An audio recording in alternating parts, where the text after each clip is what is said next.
How did a handful of European powers transform a vast, populated continent into a new nation? That is the central mystery of American colonization, a story filled with ambition, disease, conflict, and resilience. By the end of this video, you will uncover the hidden forces and forgotten decisions that shaped this process from its earliest origins through its lasting aftermath. Along the way, we will explore the vibrant societies that flourished before contact, the mysteries like the lost colony of Roanoke, and the long shadow of slavery and displacement that still echoes today. What moment do you think changed everything? Long before any European ship touched these shores, a world of immense complexity and sophistication thrived across the Americas. The land was not an empty wilderness waiting to be claimed. It was home to hundreds of distinct nations, each with its own language, government, and way of life. In the great river valleys of the Midwest, the Mississippian people built enormous earthen mounds that still puzzle archaeologists today. Some of these mounds were larger than the pyramids of Egypt, serving as ceremonial centers, burial sites, and platforms for the homes of elite leaders. Their largest city, Cahokia, near modern-day St. Louis, may have held a population of tens of thousands at a time when London was still a modest medieval town. Trade networks stretched from the Great Lakes to the Gulf of Mexico, carrying copper, seashells, and stone tools across thousands of miles. In the Northeast, the Iroquois Confederacy created a political system of representative councils and checks on power that would later inspire thinkers of the American Revolution. In the arid Southwest, the Pueblo peoples engineered cliff dwellings and irrigation channels that allowed them to farm corn, beans, and squash in a harsh desert climate. These were not simple hunter-gatherers. They were farmers, traders, astronomers, and builders. Yet for all their achievements, these societies remained unknown to Europeans, and when contact finally came, it would be catastrophic. One of the great mysteries of history is just how many people lived in the Americas before 1492. Estimates range from as low as 10 million to as high as 100 million. The truth probably lies somewhere in between. But what is certain is that a massive population existed, one that had never been exposed to the diseases of the Old World. When European explorers and settlers arrived, they brought with them illnesses like smallpox, measles, and influenza. Indigenous communities had no immunity. The result was a demographic collapse unlike anything in recorded history. In some regions, up to 90% of the population perished within decades. Entire villages were abandoned, and complex societies unraveled. This was not a single event, but a slow-moving tragedy that unfolded over generations. The survivors faced a world transformed, their numbers reduced, their leaders gone, their social structures shattered. It is a sobering backdrop to the story of colonization. These vibrant civilizations, with their own histories and dreams, would soon face an unprecedented challenge. Europe's hunger for spices and silk set the stage for colonization. By the late 15th century, the great empires of Asia controlled the overland trade routes that brought cinnamon, pepper, silk, and porcelain to European markets. Venetian merchants grew wealthy as middlemen, while the rising kingdoms of Spain and Portugal watched with envy. They wanted direct access to the riches of the East, but the Ottoman Empire blocked the ancient Silk Road, and the sea route around Africa was long and dangerous. Then came a bold idea: sail west across the Atlantic to reach the East. It was a gamble that could only make sense to a generation already gripped by a spirit of expansion. Europe was emerging from centuries of plague and war. New monarchies centralized power. New ship designs, like the caravel, could sail farther and faster. And new technology, the magnetic compass and the astrolabe, made open ocean navigation possible. But the strongest engine of exploration was competition. Spain and Portugal had been rivals for decades, each eager to outmaneuver the other. When Christopher Columbus, a Genoese navigator with a stubborn vision, pitched his westward plan to the Portuguese king, he was rejected. So he turned to Spain, where Queen Isabella and King Ferdinand saw an opportunity. They had just completed the Reconquista, driving the last Muslim rulers from Iberia, and their coffers were low. Columbus offered a shortcut to the fabled wealth of Asia, and with it, a chance to surpass Portugal and spread the Catholic faith. Religious fervor mixed with earthly ambition. The Protestant Reformation had not yet begun, but the Catholic Church was already a unifying force, and monarchs saw conversion of distant peoples as both a duty and a justification for conquest. Gold, glory, and God became the three-legged stool on which the entire colonial project stood. Columbus sailed in August 1492 with 3 small ships, his crew terrified of falling off the edge of a flat world. Historians now know that educated Europeans understood the earth was round, but they vastly underestimated its size. Columbus believed Asia was only about 3,000 nautical miles west of Europe. In reality, it was more than 12,000. What he found instead was a landmass that would become known as the Americas. His landing on an island in the Bahamas was not the discovery of a new world. It was the first step in a collision of worlds driven by a complex web of economic desperation, imperial rivalry, and religious conviction. In the decades that followed, the Americas became a chessboard where European powers moved their pieces. Spain claimed vast territories in the south and west. Portugal, through the Treaty of Tordesillas, secured Brazil. England, France, and the Netherlands, watching from the sidelines, began to dream of their own colonies. The search for a direct route to Asia had failed, but it had opened a door to something far larger. What none of them anticipated was how quickly that door would swing wide, pulling entire continents into a new and often brutal global order. The first permanent European settlements in the Americas rose out of the Caribbean. On the island of Hispaniola, where modern-day Haiti and the Dominican Republic sit, Spanish colonists built the town of La Isabela in 1493. It was a scattershot attempt at a foothold, plagued by hunger, disease, and conflict with the indigenous Taíno people. Within a few years, that settlement was abandoned, but the pattern was set. By the early 1500s, new colonies sprouted on Cuba, Puerto Rico, and Jamaica. These were not just trading posts. They were the launch pads for empire. To make these colonies profitable, the Spanish crown implemented a system known as the encomienda. Under this arrangement, Spanish settlers were granted the right to extract labor and tribute from indigenous communities in exchange for protection and religious instruction. In practice, the encomienda became a form of forced labor. Indigenous people were required to work in gold mines, on sugar plantations, and in the construction of new towns. The conditions were harsh. Overwork, malnutrition, and exposure to unfamiliar diseases killed thousands. The population of the Taíno people, which may have numbered in the hundreds of thousands when Columbus arrived, collapsed to just a few thousand within a generation. This was not a deliberate genocide in the modern sense, but the effect was the same, a demographic catastrophe driven by systems that prioritized profit over people.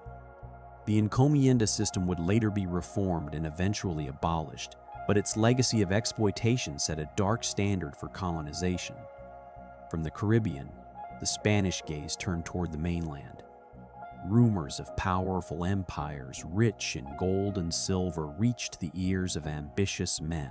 One of them was Hernán Cortés. In 1519, he landed on the coast of Mexico with about 500 soldiers, a few horses, and a handful of cannons. He marched inland toward the capital of the Aztec Empire, Tenochtitlan, a magnificent city built on an island in a lake.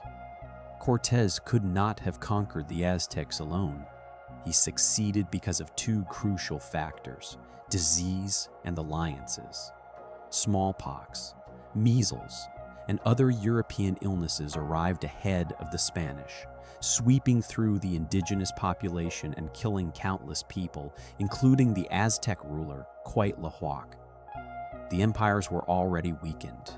Cortés also forged alliances with discontented indigenous groups who resented Aztec rule, such as the Tlaxcalans.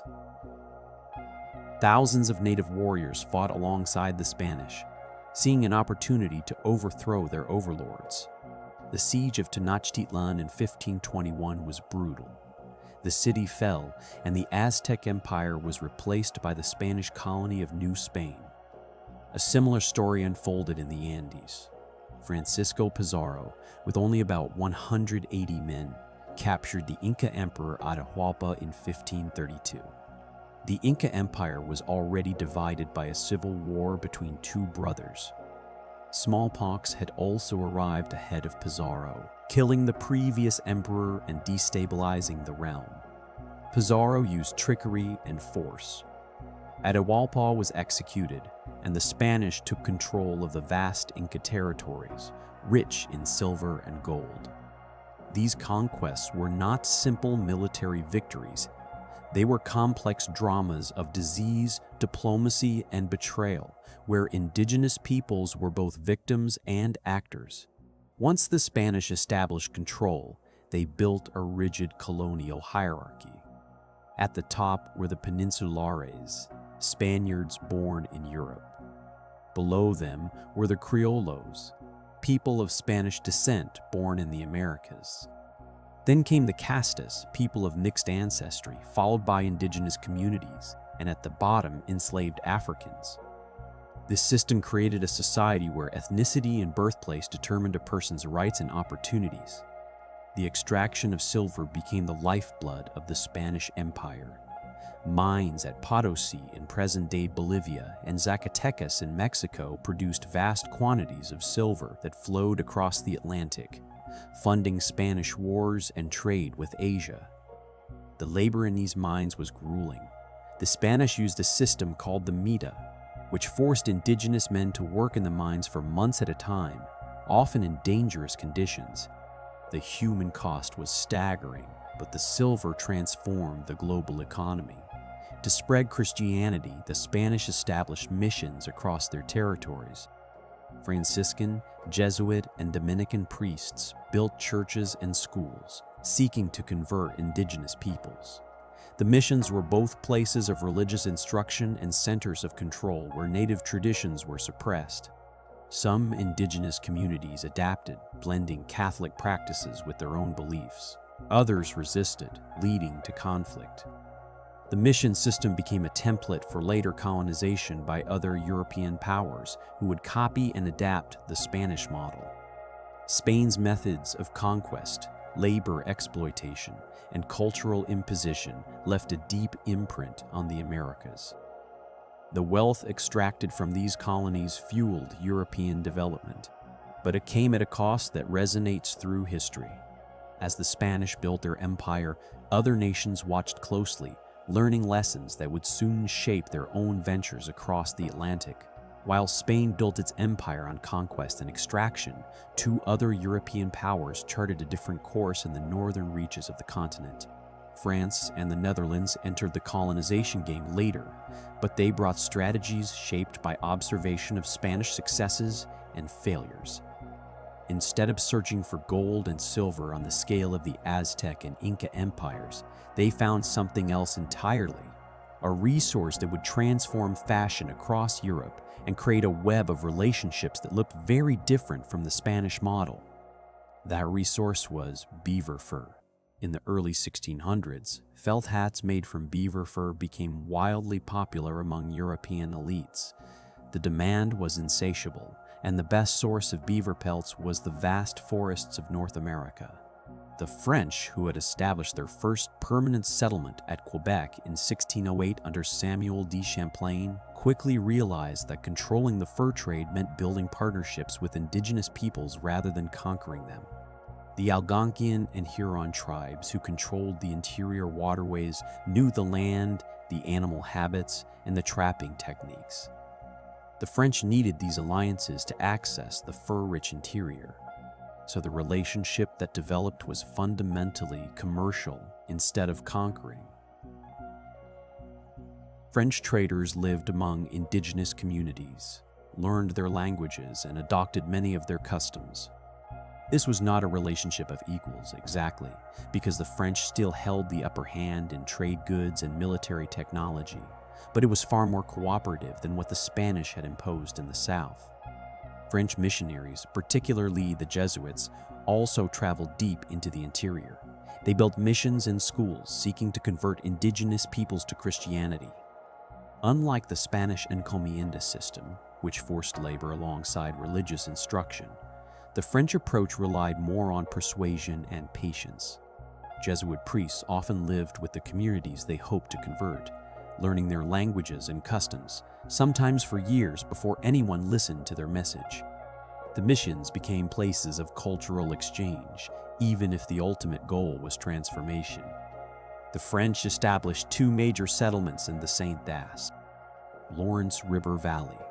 Quebec, founded in 1608, served as the heart of New France.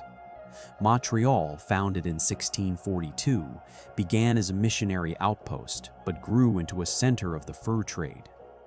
These were not sprawling colonies filled with settlers. They were strategic nodes in a commercial network that stretched from the Atlantic coast to the Great Lakes and beyond. The population of New France remained small compared to the English colonies that would later flourish to the south. At its peak, the French colony counted perhaps 60,000 European settlers, while the English colonies had millions. This was by design. France viewed New France primarily as a source of profit, not a place to relocate large numbers of people. The fur trade required workers, but not farmers, so the colony stayed small and tightly controlled by the crown and by powerful trading companies. Meanwhile, the Dutch were pursuing their own commercial experiment along the Hudson River. The Dutch West India Company, a private corporation chartered in 1621, established the colony of New Netherland. Its center was New Amsterdam, a bustling port town at the southern tip of Manhattan Island, founded in 1624. The Dutch were merchants first and settlers second. Their colony existed to generate profit through trade, especially the fur trade with the Iroquois Confederacy. The Iroquois became key trading partners, exchanging beaver pelts for European goods like guns, cloth, and metal tools. This relationship reshaped the balance of power in the region as the Iroquois used their new weapons against rival tribes. The Dutch approach to colonization was strikingly commercial and pragmatic. They did not invest heavily in missions or cultural conversion. They wanted furs and profits. The colony was open to a surprising degree of diversity. New Amsterdam became a place where people of different backgrounds lived and traded side by side. Dutch, German, French, Scandinavian, Jewish, and African residents, both free and enslaved, all contributed to the city's character. The Dutch allowed religious toleration to a degree that was unusual for the time because they understood that trade flourished when people of different beliefs could do business together. This early pluralism made New Amsterdam one of the most diverse places in the world, a small port town where a dozen languages might be heard in a single day. In contrast to the Spanish model of conquest and settlement and the French model of commercial alliances, the Dutch colony remained heavily focused on trade at the expense of expansion. New Netherland never attracted large numbers of settlers from the Netherlands. The colony's population remained modest, its borders fuzzy, and its governance loose. The Dutch West India Company was more interested in profit margins than territory. This left New Netherland vulnerable. When the English eventually turned their attention northward, they would find a colony that was commercially successful, but militarily weak. But that is a story for a little later.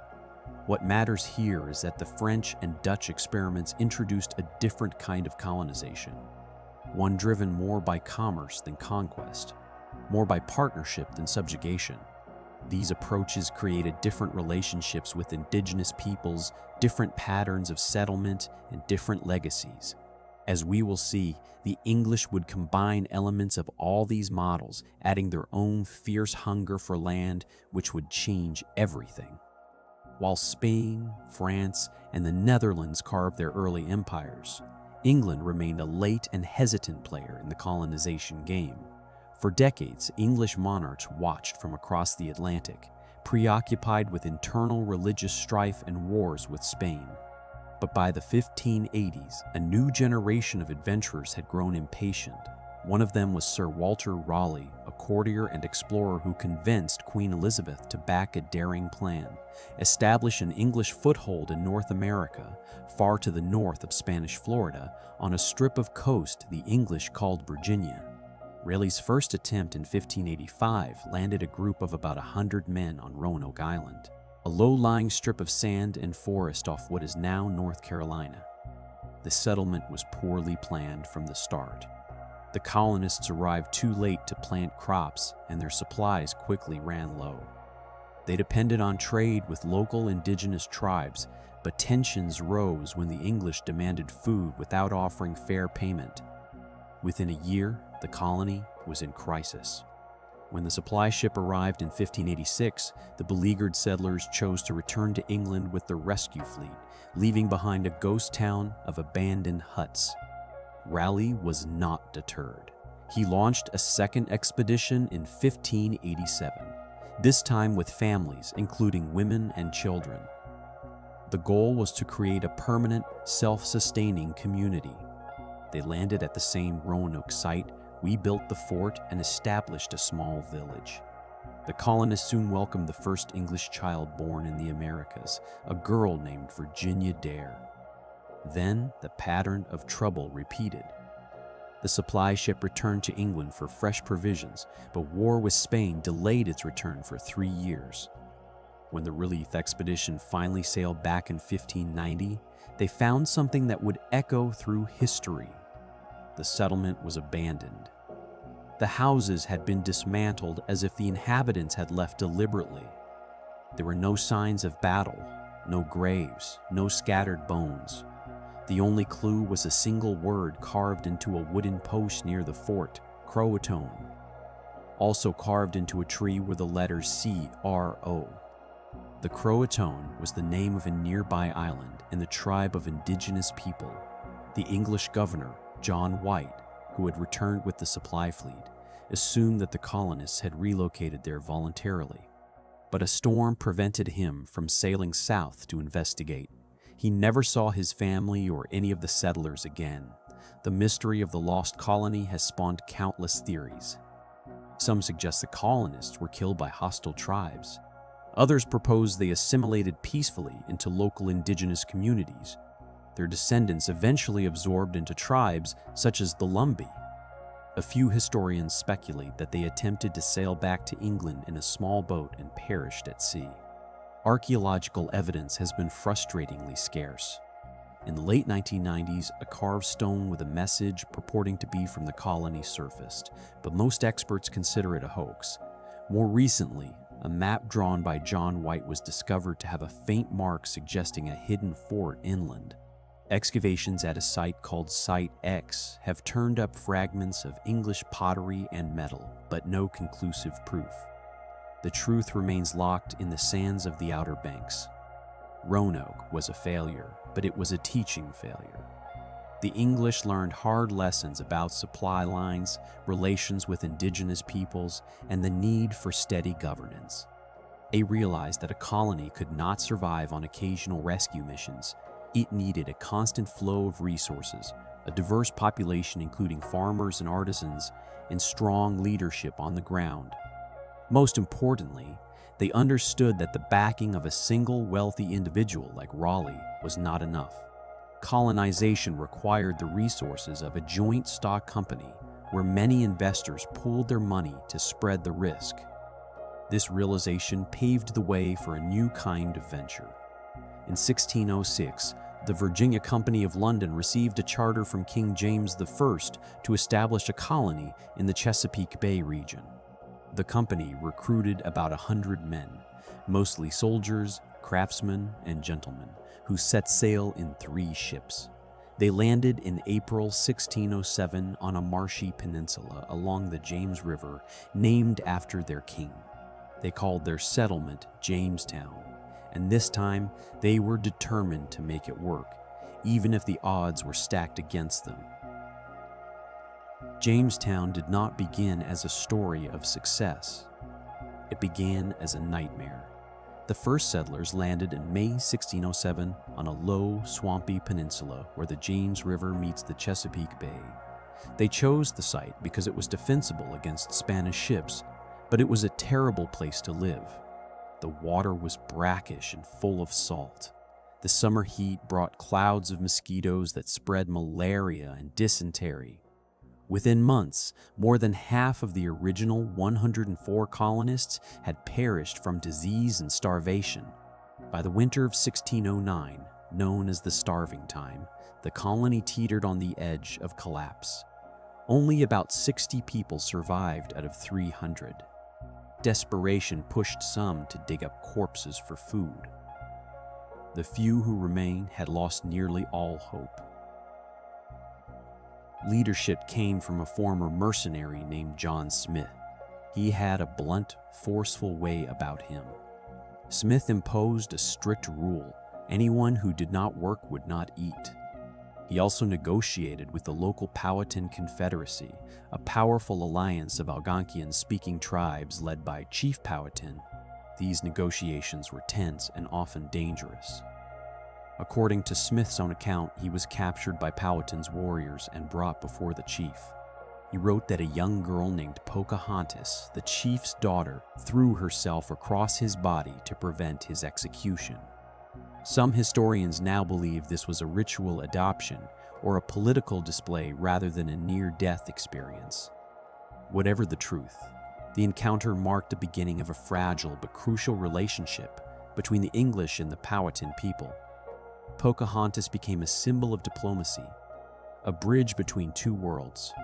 She later converted to Christianity, married an English tobacco planter named John Rolfe, and traveled to England, where she was celebrated as a princess. But the peace did not last. After her death in 1617, relations deteriorated into decades of war. The colony's salvation came from a different kind of diplomacy: the diplomacy of a plant. John Rolfe, the same man who married Pocahontas, experimented with a strain of tobacco seed he obtained from the Caribbean, likely Nicotiana tabacum. The Virginia soil proved ideal. By 1614, Rolfe shipped the first successful harvest to England, and the response was immediate. English smokers loved the mild, sweet flavor. Tobacco became the colony's golden leaf, the cash crop that finally made Jamestown profitable. Within a few years, the Virginia countryside was covered in tobacco fields. The demand was so high that planters needed more and more land, pushing English settlement deeper into territories claimed by the Powhatan Confederacy. This hunger for land fueled conflict, but it also fueled the colony's survival. Jamestown no longer had to depend on supply ships from England. It could pay for its own goods, attract more settlers, and expand. As the colony grew, so did the need for a stable government. In 1619, the Virginia Company established the House of Burgesses, a legislative assembly where elected representatives from the colony's plantations could make laws and levy taxes. Its first meeting took place in the church at Jamestown. 22 burgesses, chosen by free male settlers, gathered to debate regulations on everything from tobacco prices to relations with the Powhatan. This was not a complete democracy. Women, indigenous people, and enslaved laborers had no voice. But it was a landmark in self-government, the first elected legislative body in the English colonies of North America. It planted a seed that would grow into something far larger over the next century and a half, a tradition of representative governance that would one day challenge the authority of the English crown itself. That same year, 1619, holds another, more troubling milestone. A Dutch ship arrived at Point Comfort near Jamestown, carrying about 20 Africans. They were taken from a Portuguese slave ship captured in the Caribbean. The English colonists traded food and supplies for these individuals. At first, their status was ambiguous. Some were treated as indentured servants, bound to serve for a period of years before gaining freedom. Others were held for life. But over the following decades, as the tobacco economy expanded and the demand for labor grew, the institution hardened. Laws were passed that defined Africans and their descendants as property, not people. The children of enslaved mothers were automatically enslaved. Racial slavery became codified into Virginia law. The arrival of those 20 Africans in 1619 was not the beginning of slavery in the Americas. Enslaved people had already toiled in Spanish and Portuguese colonies for more than a century. But in the English colonies, it marked the start of a system that would entrench itself for more than 250 years. Jamestown, therefore, contains a profound contradiction. It was the birthplace of representative government and the cradle of a cash crop that enriched the colony. But it was also the place where the seeds of racial bondage were sown. The same soil that nurtured tobacco also nurtured the foundations of a society divided by race. The story of Jamestown is not a simple tale of triumph. It is a story of survival against the odds, of ingenuity and exchange, and of choices that shaped the moral landscape of the nation that would one day emerge from these fragile beginnings. The colony that nearly failed became the template for an entire continent, for better and for worse. A different kind of settlement was taking shape far to the north. While Jamestown struggled through its first desperate winters, a small ship called the Mayflower carried 102 passengers across the Atlantic in the autumn of 1620. These were not adventurers hoping for gold. They were religious separatists who had fled England for the Dutch city of Leiden a decade earlier, seeking freedom to worship as they saw fit. Now they believed their true home could only be built in a new land, far from the reach of the Church of England. Their voyage was brutal. Storms tossed the crowded vessel for 66 days. Passengers huddled in the cold, dark hold with little to eat beyond salted meat and hard biscuit. When they finally sighted Cape Cod in November, they knew they had landed far north of their intended destination, the Virginia colony. Their charter from the Virginia Company no longer applied. Some of the passengers began to mutter that they were under no one's authority, that they could do as they pleased once ashore. This threat of disorder forced a remarkable decision. Before anyone stepped off the ship, 41 adult men gathered in the cramped cabin and signed a document they called the Mayflower Compact. By this agreement, they pledged to form a civil body politic and to enact just and equal laws for the general good. It was not a constitution in the modern sense. It did not establish a government of checks and balances, but it was a powerful precedent. For the first time in English America, a group of settlers had agreed to govern themselves by majority rule, binding themselves together by consent rather than by a distant monarch's decree. The winter that followed was deadly. Of the 102 passengers who arrived, only about 50 survived until spring. They lived in hastily built shelters, sick with scurvy and pneumonia. The local Wampanoag people watched from the forests, cautious and curious. In March 1621, a Wampanoag leader named Samoset walked into the settlement and greeted the astonished colonists in broken English. He had learned some words from English fishermen who visited the coast. Soon after, he returned with Tisquantum, known to history as Squanto, a man who had been kidnapped by an English captain years earlier, taken to Europe, and then returned. Squanto showed the pilgrims how to plant corn, fertilize the soil with fish, and gather wild foods. His knowledge was the difference between survival and a second winter of despair. The autumn harvest of 1621 was plentiful enough to inspire a feast of Thanksgiving, shared with about 90 Wampanoag guests. That story has been polished over centuries into a tale of peaceful harmony, but the reality was more fragile. The feast was a political act, a reformation of a military alliance against common enemies. Still, the memory of cooperation remained a touchstone for later generations. The Plymouth colony grew slowly, never becoming wealthy or large. Its importance lies less in its numbers and more in its example. The Mayflower Compact planted a seed of self-rule that would spread. A decade later, a far larger wave of English settlers arrived, carrying an even more ambitious vision. These were the Puritans, men and women who wanted not to separate from the Church of England, but to purify it from within. When that proved impossible, they decided to build a new society across the Atlantic, one that would serve as a model for the entire world. In 1630, a fleet of 11 ships carried 700 settlers to the shores of Massachusetts Bay. They were led by John Winthrop, a wealthy lawyer and devout Puritan. Before they landed, Winthrop delivered a sermon aboard the flagship Arbella. He told his followers that their new community would be a city upon a hill, a phrase borrowed from the Gospel of Matthew. He meant that all eyes would be on them, that their success or failure would be a lesson to humanity. If they lived according to God's laws, their experiment would shine as a beacon. If they failed, their disgrace would be remembered forever. That vision shaped every aspect of Massachusetts Bay. Religion was not just a Sunday activity. It was the foundation of civil life. Only church members could vote or hold office. The Bible was the supreme authority, and ministers held enormous influence.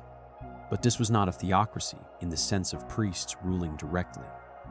Puritans believed in a covenant between God and the community, and they expected their leaders to rule according to that covenant. To ensure that everyone could read the scriptures, they established schools. In 1636, they founded Harvard College, the first institution of higher learning in English America, to train a learned ministry. This emphasis on education was revolutionary. Within a generation, Massachusetts boasted literacy rates that rivaled any region in Europe. Towns were required to set aside land for a school, and parents were expected to teach their children to read. The Puritan vision also created tight-knit communities.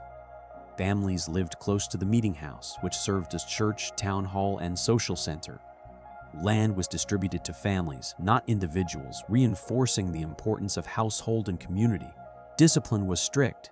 Idleness, drunkenness, and gossip were punished publicly. But within those boundaries, there was a surprising degree of self-governance. Town meetings allowed free male property holders to debate and decide local matters, from fencing laws to road repairs. This tradition of local democracy, born in the meeting houses of New England, would become another thread in the fabric of American governance. Yet the Puritan experiment had its own shadow side. Dissent was not tolerated. When a woman named Anne Hutchinson began holding meetings in her home to discuss sermons, she was tried and banished for challenging the authority of ministers. Roger Williams, a young preacher who argued for the separation of church and state and for fair treatment of indigenous peoples, was also driven out. He founded the colony of Rhode Island, which became a haven for religious freedom. The very intolerance that made Massachusetts strong also pushed people outward, creating new colonies with different values. By the mid-1630s, thousands of English men and women had crossed the Atlantic, not to find gold, but to build a society according to their deepest beliefs. They brought with them a vision of community rooted in covenant, education, and hard work. They also brought a conviction that their way of life was not just for themselves, but for the world. The city upon a hill was an aspiration, but it was also a burden. In the decades to come, other colonists would carry different dreams into the wilderness, planting the seeds of distinct regional identities that would one day test the unity of the English colonies themselves. That test of unity began with the soil beneath their feet. The 13 colonies that lined the Atlantic coast were not a single society, but 3 distinct worlds, each shaped by geography, climate, and the values of the people who settled there. The differences ran deep, and they would only deepen over time. In New England, the rocky soil and long winters forced a different kind of life. The land was not suited for large-scale farming, so families worked small plots of land, growing enough corn, beans, and squash to feed themselves, but little more for trade. Instead, the people of New England turned to the sea. Fishing fleets brought in cod and mackerel that were salted and shipped to markets across the Atlantic. Shipbuilders felled the region's abundant forests, crafting vessels that carried goods to England and the Caribbean. Lumber, furs, and rum joined fish as the backbone of a commercial economy that was modest but steady. Towns were compact, clustered around the meeting house, where the community gathered for worship and for town meetings. These meetings were a form of direct democracy, where free male property holders debated everything from road repairs to taxes. The Puritan emphasis on literacy meant that most people could read, and the region was dotted with schools. This created a population that was not only educated but also deeply engaged in public life. Religious conformity was strict in the early years, but dissenters who were pushed out, like Roger Williams, founded new colonies that became experiments in tolerance. The seeds of self-government planted in the Mayflower Compact and the Massachusetts Charter grew into a tradition of local control that would become a hallmark of the region's identity. A few hundred miles south, the Middle Colonies presented a different picture altogether. The soil here was deep and fertile, perfect for growing wheat, barley, and rye. These colonies, New York, New Jersey, Pennsylvania, and Delaware, became known as the breadbasket of colonial America. Farmers loaded their grain onto ships that sailed down the Delaware and Hudson rivers to Philadelphia and New York City, bustling ports that teemed with merchants from across the Atlantic. But the real distinction of the Middle Colonies was not just the crops, it was the people. The Dutch had founded New Netherland, and even after the English took control, the region remained a mosaic of languages and faiths. German Mennonites, Swedish Lutherans, French Huguenots, Scottish Presbyterians, and Jewish families all lived alongside English Quakers. Pennsylvania, founded by William Penn in 1681, was explicitly designed as a haven for religious toleration. Penn, a Quaker, believed that violence and persecution were wrong. He invited people of all beliefs to settle in his colony, and they came. The result was a society where pluralism was not an afterthought but a founding principle. Farms and towns spread across the rolling hills, and the economy flourished. Because the population was so diverse, no single religious group could dominate the government. This forced a pragmatic approach to politics, where compromise and negotiation became essential skills. The Middle Colonies developed a culture of commerce and coexistence that stood in clear contrast to the religious uniformity of New England. Travel farther south, and the landscape changed again. The warmth and long-growing season of the southern colonies, Virginia, Maryland, the Carolinas, and Georgia, made them ideal for cash crops that could be sold for profit on the world market. But these crops required enormous amounts of labor. Tobacco devoured the soil, exhausting its nutrients within a few years, so planters constantly needed new land. Rice and indigo demanded intensive work in flooded fields under the scorching sun.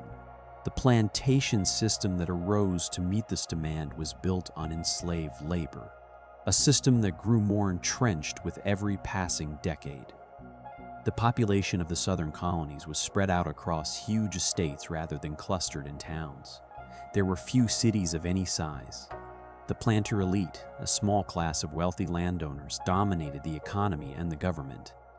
They built grand mansions, sent their sons to England for education, and controlled the colonial assemblies. Below them were small farmers who owned little or no land, indentured servants working off their passage, and a rapidly growing population of enslaved Africans and African Americans who had no legal rights at all. This social structure was hierarchical and aristocratic, a far cry from the town meeting democracy of New England, or the commercial pragmatism of the Middle Colonies. The Southern gentry valued honor, hospitality, and personal reputation, They also fiercely defended their autonomy from outside interference, a trait that would have profound consequences in the centuries ahead. These three regions did not simply coexist. They interacted, traded, and sometimes clashed. New England ships carried fish and lumber to the south in exchange for rice and tobacco. Middle colony merchants served as middlemen, connecting the northern and southern economies. But beneath the commerce lay fundamental differences in values. New Englanders saw their society as a covenant with God, a community bound by shared faith and mutual obligation. Southern planters saw their society as a hierarchy of rank and property, where a man's standing depended on his land and the number of people he controlled. The middle colonists, caught between these two visions, forged a third path built on tolerance and trade. As the 18th century progressed, these regional identities hardened into distinct political cultures. When the time came to unite against a common enemy, the colonies would bring these deeply ingrained differences to the table. The question of how to balance local autonomy with collective action, of how to reconcile North and South, of how to build a nation from such divergent parts, was already taking shape in the fields, ports, and meeting houses of the 13 colonies. And that question would not be easily answered. The colonies did not simply grow like plants in a garden. They were built by design, an economic engine carefully calibrated to serve the interests of the mother country. This system was called mercantilism, and it rested on a simple principle. Colonies existed to enrich the nation that controlled them. Under British mercantilist policy, the 13 colonies were expected to supply raw materials that England lacked and, in return, to purchase manufactured goods from English factories.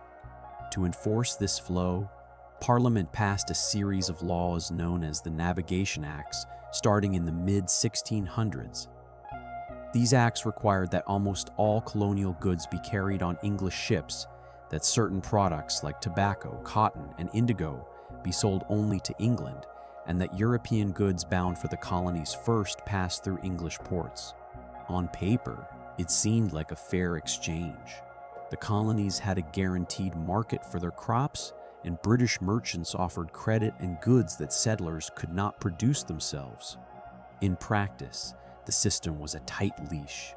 Colonial merchants chafed at restrictions that forced them to buy more expensive British products when cheaper alternatives existed from other nations. The cost of shipping rose and profits narrowed. The system was designed to keep the colonies dependent, not prosperous in their own right. To make that prosperity happen on the ground, the colonies needed labor. In the early years, the solution came from a practice called indentured servitude. A person who could not afford passage to the Americas would sign a contract called an indenture, binding themselves to work for a master for a set period, usually 4 to 7 years. In exchange, the master paid for the voyage and provided food, shelter, and clothing. At the end of the term, the servant received a small payment known as freedom dues, sometimes land or tools, and began life as a free colonist. Hundreds of thousands of Europeans crossed the ocean this way, especially to the Chesapeake region. They were a diverse group, including English, Irish, German, and Scottish men and women, some fleeing poverty, others escaping prison or seeking a fresh start. Indentured servitude was a harsh system. Masters could sell contracts, extend terms for perceived disobedience, and apply physical punishment. Yet it also offered a path to land ownership in a society where land was abundant. For a time, it formed the backbone of the colonial workforce. That system began to change as the 18th century progressed. The tobacco and rice plantations of the South, with their immense labor demands, required a more permanent and controllable workforce. Indentured servants eventually earned their freedom and demanded land, which created competition. Meanwhile, the supply of enslaved Africans became more reliable through the transatlantic trade. With each passing decade, the institution of racial slavery expanded. Laws passed in Virginia and other colonies defined African descent as a lifetime condition, passed from mother to child. The shift was gradual but decisive. By the mid-1700s, enslaved people outnumbered indentured servants in the plantation regions by a wide margin. The economy of the South became inseparable from the forced labor of hundreds of thousands of human beings. This was not simply an economic choice. It was a moral transformation that would leave scars for centuries. The wealth generated by both free and unfree labor flowed through the ports that dotted the colonial coastline. Each city developed its own character and rhythm. Boston, the oldest major port in New England, was a center of shipbuilding and trade with the West Indies. Its narrow streets were crowded with merchants, sailors, and craftsmen. New York, with its deep natural harbor, became a hub for goods flowing from the interior down the Hudson River. Philadelphia, the largest city in the colonies by the late 1700s, was a model of orderly grid streets and thriving commerce. Its wharves were lined with barrels of flour, salted meats, and iron bars waiting for ships bound for Europe and the Caribbean. Charleston, the jewel of the South, handled rice, indigo, and eventually cotton. Its streets alive with the bustle of trade and the quiet presence of the enslaved people who carried the city's economy on their shoulders. These ports were not just places of exchange. They were seedbeds of colonial identity, where news from London arrived on every ship, where ideas about liberty and governance passed from hand to hand. The economic ties that bound the colonies to Great Britain were strong, but they were also frustrating. Merchants resented the navigation acts that limited their trade. Planters chafed at debts owed to British creditors. Artisans complained that British manufactured goods undercut their own products. For decades, these grievances simmered beneath the surface. The system worked well enough to keep most colonists quiet, but the resentment never disappeared. It only waited for a spark, for a moment when the mother country overreached. And that moment would arrive sooner than anyone expected, transforming the colonies from loyal subjects into something they had never imagined they could become. But the prosperity of the colonies rested on a foundation that was anything but free. By the mid-17th century, a decisive shift was underway. The enslavement of African people was becoming not just a practice, but a legal institution, carefully defined and enforced by colonial law. In Virginia, the House of Burgesses passed a series of acts that drew a stark line between black and white laborers. An early law from the 1640s declared that children born to an enslaved woman would inherit her status, not their father's. This was a crucial departure from English common law, where a child's condition followed the father. It meant that slavery could now be inherited, passed down through generations, making it a permanent condition rather than a temporary one. Over the following decades, other laws stripped away the rights of African men and women. They could not own property, testify in court against white persons, or marry freely. By the early 1700s, racial chattel slavery, where human beings were legally classified as property that could be bought, sold, and bequeathed, was fully codified across the southern colonies. This legal machinery did not arise in a vacuum. It was driven by the relentless demand for labor in the tobacco fields of the Chesapeake and the rice swamps of the Carolinas. Rice cultivation in particular was brutally demanding, requiring workers to stand in waterlogged fields under a blistering sun, and plantation owners concluded, based on false racial theories, that African people were somehow better suited to this environment. The result was a massive expansion of the transatlantic slave trade. Hundreds of thousands of men, women, and children were captured in West and Central Africa, marched to coastal forts, and packed into the holds of slave ships. The journey, known as the Middle Passage, was a catastrophe of human suffering. Historians estimate that between 10 and 20% of those who boarded the ships did not survive the crossing, dying from illness, malnutrition, or despair. The survivors were sold at auction in ports like Charleston, Savannah, and Newport, often separated from their families forever. By the time the trade was outlawed in the early 1800s, more than 12 million Africans had been forcibly transported across the Atlantic, and roughly 400,000 of them ended up in the territory that would become the United States. Slavery became the engine of the Southern economy, but its reach extended far beyond the plantation regions. In the northern colonies, where the soil and climate did not favor large-scale cash crops, enslaved people were employed in households, on farms, and in workshops. They worked as blacksmiths, carpenters, sailors, and domestic servants. Even cities like Boston, New York, and Philadelphia had significant enslaved populations. The law in the North was often less harsh than in the South, but the institution was still real. Enslaved people could be bought and sold, and their freedom was never guaranteed. The entire colonial economy, North and South, was tied to the trade in human beings. Northern merchants financed the slave ships, distilled rum that was traded for captives in Africa, and refined sugar that was produced by enslaved labor in the Caribbean. The prosperity of the colonies was woven into the fabric of the global slave economy. Yet the people who endured this system were never passive victims. From the very beginning, enslaved Africans and African Americans resisted in countless ways. Some resisted quietly, by slowing their work, breaking tools, or feigning illness. Others ran away, heading for the frontier, for Spanish Florida, or for the growing cities where they might blend into the free black population.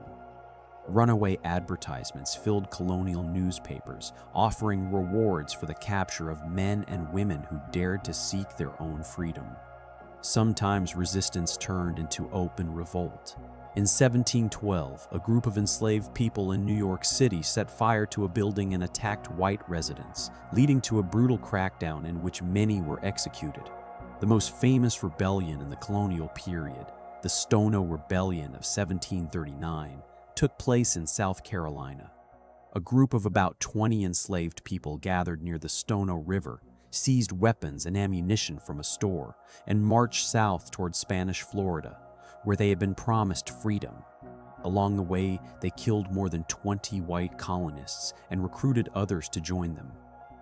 The rebellion was eventually crushed by the colonial militia, but not before it had shaken the entire region. In response, South Carolina passed even stricter slave codes, limiting the movement and assembly of enslaved people. Despite the constant threat of punishment, the spirit of resistance never died. And in the spaces between labor and surveillance, a new culture was being born.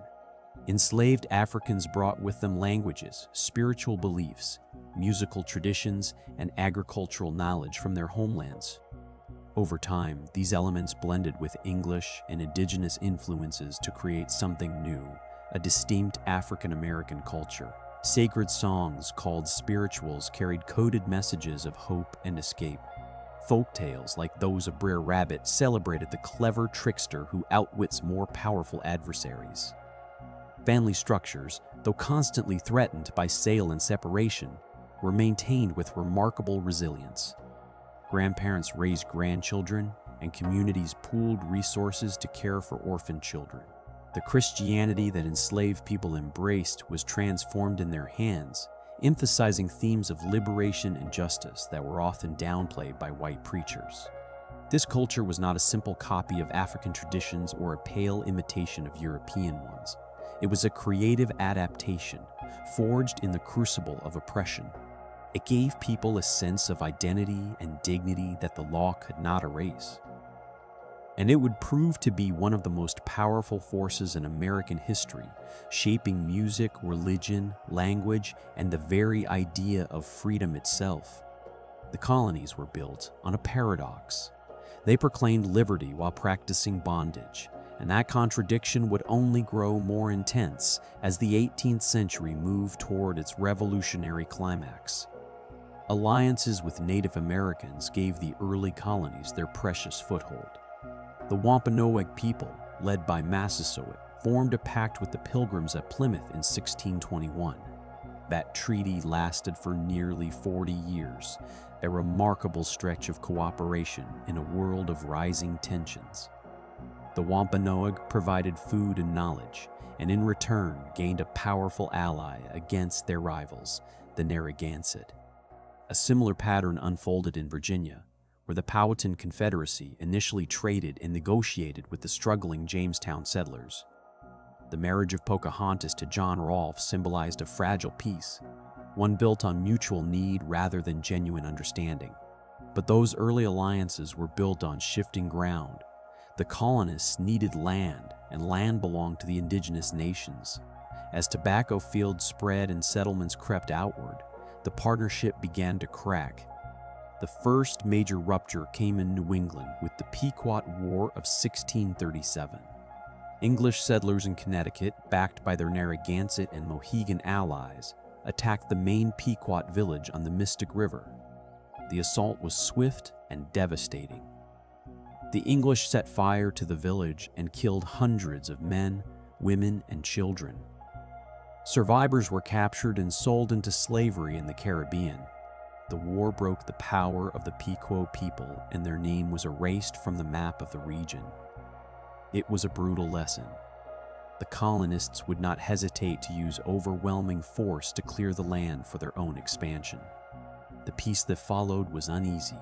For decades, the Wampanoag had watched the English grow in number and appetite. By the 1670s, the original alliance had frayed.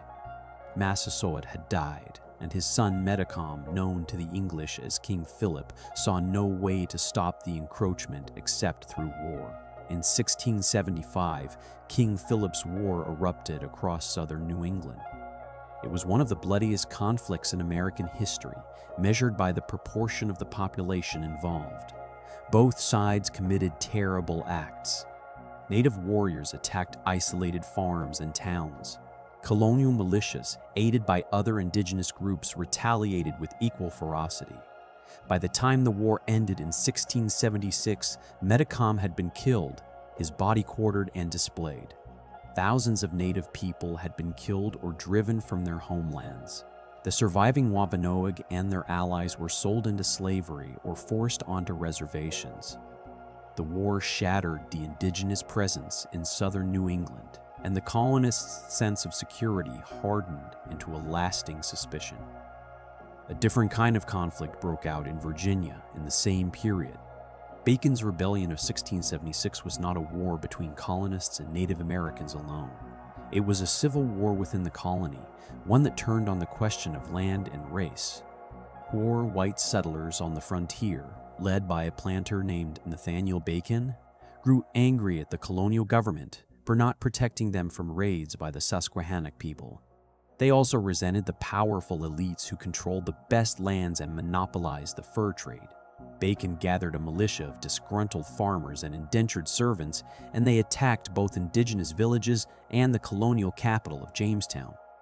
The rebellion was eventually crushed by loyalist forces, but its aftermath changed everything. The ruling class realized that poor whites and enslaved Africans might unite against them again. Their solution was to drive a wedge between the two groups. They passed laws that gave poor white men more rights and privileges while tightening the bonds of slavery. Bacon's rebellion accelerated the shift toward a racial caste system, one that would define Southern society for generations. The message from these conflicts was clear. Indigenous peoples could no longer be seen as separate nations to negotiate with on something like equal footing. They became obstacles to be removed or confined. Colonial legislatures passed laws that stripped Native people of their lands, often through treaties that were signed under duress or broken almost immediately. Diseases like smallpox continued to sweep through communities that had already lost so many. The population of indigenous peoples in the eastern woodlands plummeted, and the survivors were pushed westward, further from their ancestral homes. By the early 18th century, the colonists had developed a powerful narrative to justify these actions. They saw themselves as bringing civilization and Christianity to a wilderness inhabited by savages. This belief in racial and cultural superiority made it easier to ignore the humanity of the people they displaced.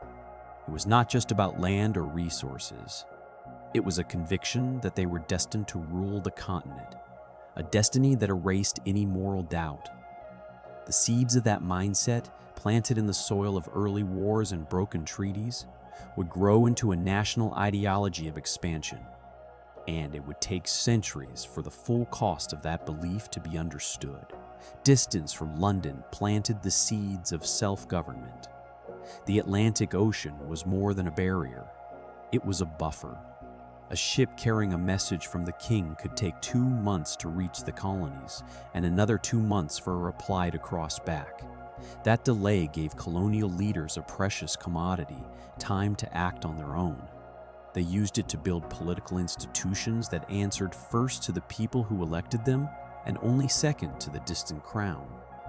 The Virginia House of Burgesses, first meeting in 1619, was the earliest experiment. It began as a small body of 22 men chosen by free settlers who gathered in the church at Jamestown to pass laws and levy taxes. That act was radical. In England, Parliament made laws, but here, a handful of colonists were doing the same thing, far from the king's direct oversight. The House of Burgesses grew in confidence with every session. When a royal governor tried to impose a tax without his consent, the Burgesses refused. They argued that no tax could be lawful unless it was approved by their own elected representatives. That principle, no taxation without representation, was being tested more than a century before the American Revolution. In New England, the pattern was different, but no less powerful. The Mayflower Compact, signed in 1620, was not a constitution, but it was a promise. 41 men agreed to form a civil body politic and to obey the laws they made together. That agreement became the foundation of Plymouth's government, and it inspired the larger Massachusetts Bay Colony to create its own system.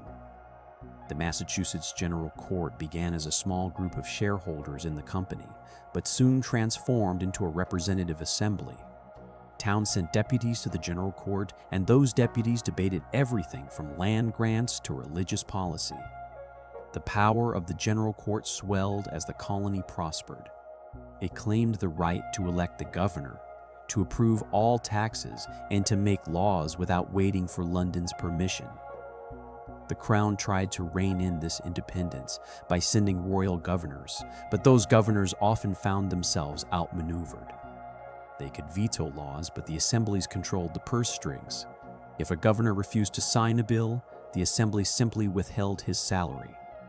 That financial lever gave elected representatives enormous leverage. A governor who wanted to be paid had to cooperate, or at least negotiate. The town meeting system added another layer of self-rule. In every New England village, free male property holders gathered in the meeting house to decide local matters. They voted on road repairs, school budgets, and the election of town officers. These meetings were not theoretical exercises. They were loud, argumentative, and deeply practical. A man who could not read the Bible was still expected to have an opinion on whether the fence around the common field needed mending. This daily habit of collective decision-making taught ordinary colonists that government was not a distant force. It was something they shaped with their own voices. That experience was unique in the British Empire. No other colony in the Caribbean or elsewhere enjoyed such widespread participation in local governance. The friction between appointed governors and elected assemblies became a constant theme. Royal governors arrived with instructions from the Board of Trade in London, often demanding that the colonies enforce unpopular trade restrictions or raise taxes. The assemblies, filled with men who had been elected by their neighbors, pushed back. They passed laws that limited the governor's power, such as requiring his approval for any new courts or military appointments. They also used the power of the purse to force concessions. When a governor tried to dismiss an assembly, the members simply refused to pass the budget. The colony ground to a halt, and the governor had to back down.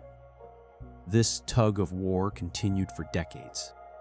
By the mid-18th century, every colony had its own elected assembly, and those assemblies had carved out a sphere of authority that the crown could not easily invade. They controlled taxation, spending, and local legislation. They could impeach officials. They could petition the king directly. They had become, in effect, miniature parliaments. The colonists did not see themselves as rebels. They believed they were simply exercising the rights of Englishmen, rights that included representation in any body that taxed them. When London eventually tried to tighten control after the French and Indian War, the assemblies remembered every battle they had won against royal governors. They remembered every tax they had blocked, every veto they had overridden. The habit of self-rule was not a theory. It was a muscle, trained through a century and a half of practice, and that muscle was about to be tested. Two powerful currents were already reshaping the colonial mind. One came from the pulpit, the other from the printed page. Together, they turned a scattered collection of provinces into something that felt like a single people. The first current was the Great Awakening, a wave of religious revivals that swept through the colonies in the 1730s and 40s. It began with preachers like Jonathan Edwards, a brilliant theologian from Massachusetts who delivered sermons that burned with intensity. Edwards warned his congregations that they were sinners dangling over the fires of hell. But he also offered hope. He told them that salvation came not through church membership or good works, but through a direct, personal experience of God's grace. That message was electrifying.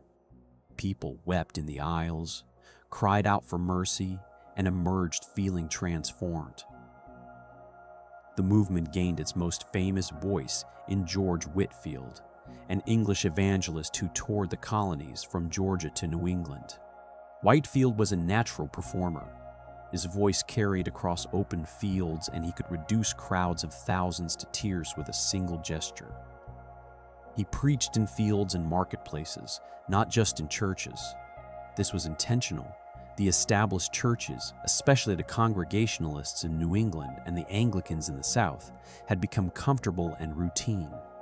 Whitefield and the other revivalists argued that the church hierarchy had lost its spiritual fire.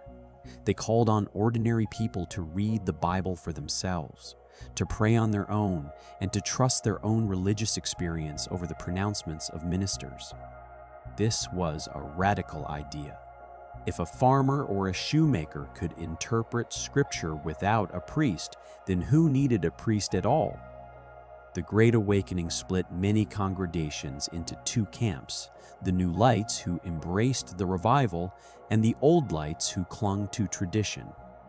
But despite the divisions, the movement had a unifying effect across the colonies. People in Boston could read about Whitefield's sermons in Philadelphia in the same newspapers. They felt part of a shared spiritual drama, one that ignored colonial borders. The second current was the Enlightenment, a movement that seemed at first glance to oppose everything the Great Awakening stood for. The Enlightenment celebrated reason, science, and the power of human observation.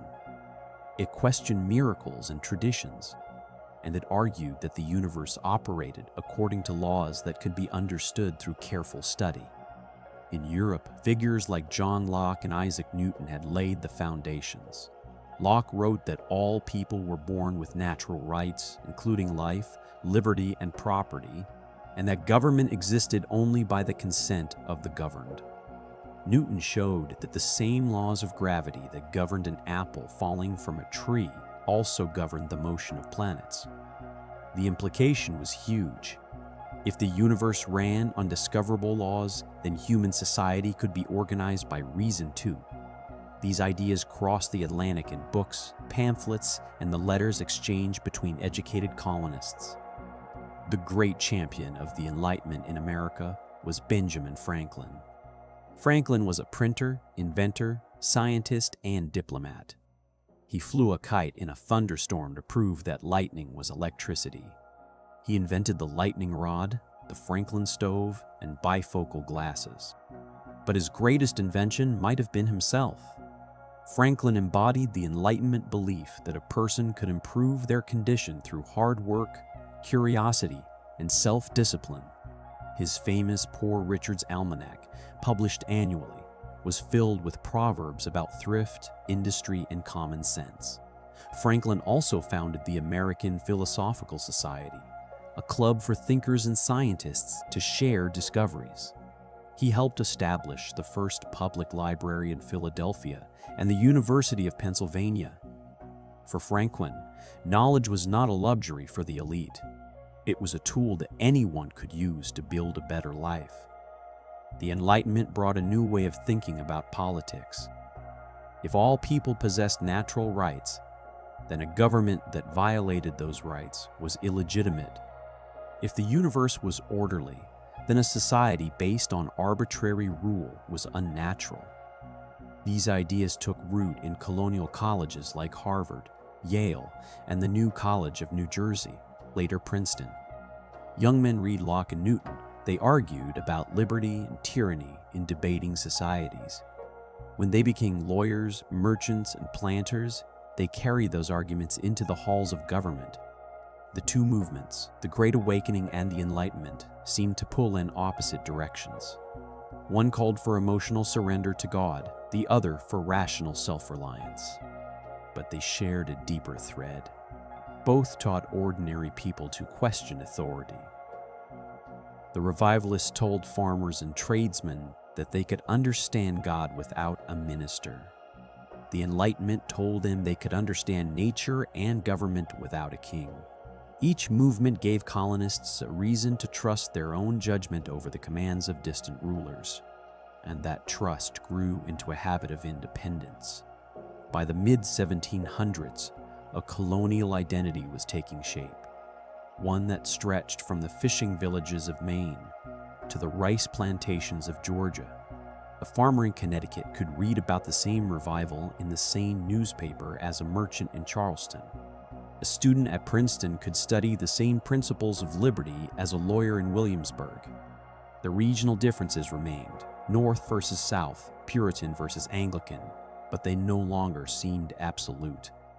There was now a common language of rights and a common experience of spiritual awakening.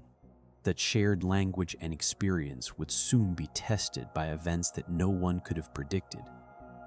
Events that would force the colonies to decide just how far they were willing to go in defense of their own authority.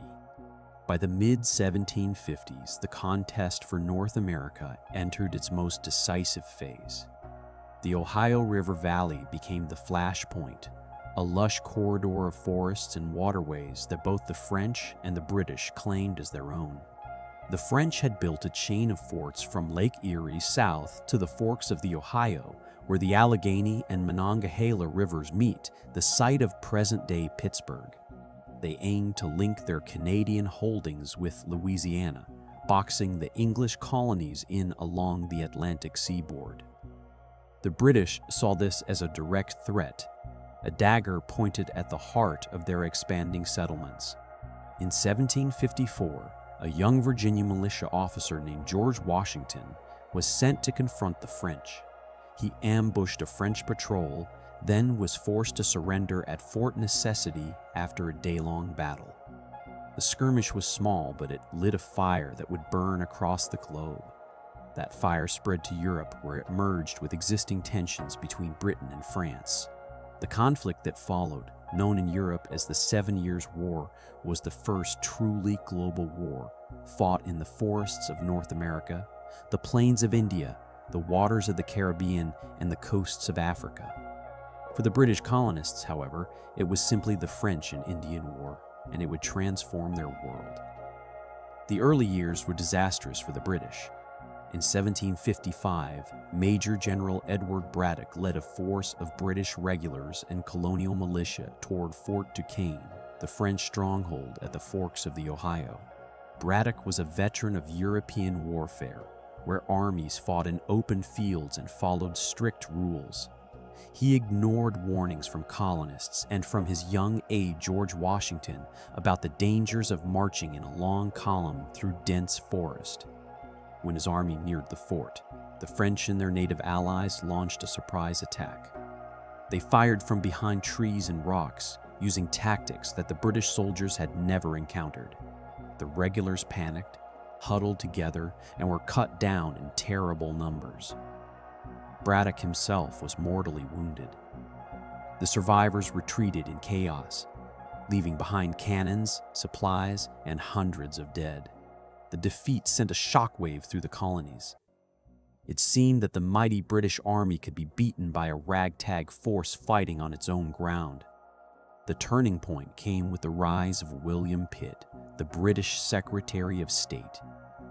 Pitt saw the war differently from his predecessors. He understood that the real prize was North America, not Europe, and he was willing to spend whatever it took to seize it. He borrowed enormous sums of money and poured resources into the colonial theater. He appointed new commanders, lifted restrictions on colonial enlistment, and promised to reimburse the colonies for their contributions. The effect was immediate. Colonial assemblies, which had been reluctant to support a war they saw as benefiting only the crown, now voted for men and supplies. Thousands of colonists joined the fight, serving alongside British regulars in campaigns that would decide the fate of the continent. The most dramatic moment came in 1759, the year the British called the Year of Miracles. The target was Quebec, the fortress city that guarded the St. Lawrence River and heart of New France. Quebec sat on a high cliff overlooking the river, protected by miles of rugged terrain. The French commander, the Marquis de Montcalm, believed the city was impregnable from the west, but the British general, James Wolfe, had a daring plan. Under cover of darkness, he moved his army upstream, then rowed soldiers in small boats to a narrow cove at the base of the cliff. In the dead of night, a small group of British soldiers climbed the steep path, overpowered the French sentries, and cleared the way for the rest of the army.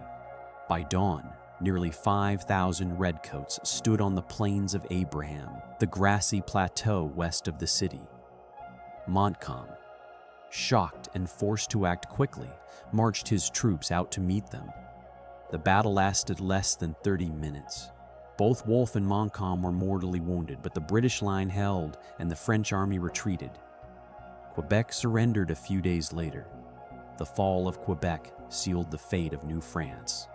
Montreal fell the following year, and the war in North America was effectively over. The Peace of Paris, signed in 1763, redrew the map of the continent. France ceded Canada and all its territory east of the Mississippi River to Britain. Spain, which had entered the war late on the French side, gave up Florida to Britain and received Louisiana from France as compensation. Britain emerged as the dominant power in eastern North America. The colonists celebrated wildly. They had fought alongside the greatest military in the world and shared in the victory. But the flush of triumph did not last. The war had cost the British treasury an enormous sum, nearly doubling the national debt. The government in London believed that the colonies, which had benefited from the war and its protection, should help pay that debt through new taxes and stricter enforcement of trade laws. The colonies, however, saw things differently. They had contributed thousands of men and large sums of money to the war effort. They had suffered through inflation and shortages. They believed they had already paid their share. When the British government began to tighten its grip, the colonists felt a deep sense of betrayal.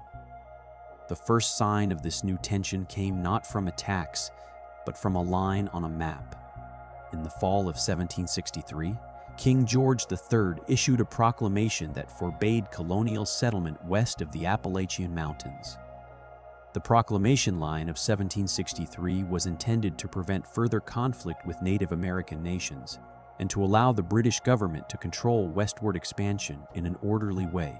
The British government stationed soldiers along the frontier to enforce the line, and the cost of maintaining those troops was one reason for the new taxes that followed. For the colonists, the proclamation line was a slap in the face. Thousands of veterans who had fought in the war hoped to claim land in the Ohio Valley as a reward for their service. Land speculators, including George Washington and Benjamin Franklin, had invested heavily in western lands. The proclamation line blocked them all. It seemed as if the crown, which they had just helped to win a vast empire, was now treating them as children who could not be trusted to manage their own affairs. The line was impossible to enforce perfectly, and settlers ignored it when they could. But the principle stung. The war that was supposed to unite the British Empire had, instead, revealed the cracks beneath the surface. The colonists had learned to fight alongside each other, to organize and supply armies, and to see themselves as partners in a shared cause. Now that the war was won, the partnership was over. The British government saw colonists as subjects who should obey and pay. The colonists saw themselves as free Englishmen who had earned the right to decide their own future. And that difference in vision would not be reconciled by a proclamation or a tax. It would demand something far more decisive. The war was won, but the bill had come due. In London, Parliament looked at the massive debt left by the French and Indian War and decided the colonies must help pay it. Starting in 1764, a series of revenue acts flowed across the Atlantic like a steady drumbeat, each one tightening the economic screws. The Sugar Act lowered the tax on molasses, but cracked down on smuggling, threatening colonial merchants who had long evaded customs. Then came the Stamp Act of 1765, a tax on every piece of printed paper used in the colonies, newspapers, legal documents, playing cards, even dice. Colonists had paid taxes before, but those were local taxes voted by their own assemblies. This was different. It was a direct tax imposed by a parliament in which no colonists sat. The cry went up across the land, no taxation without representation. It was not just about money. It was about the principle that a free people could only be taxed by their own chosen representatives. The response was swift and organized.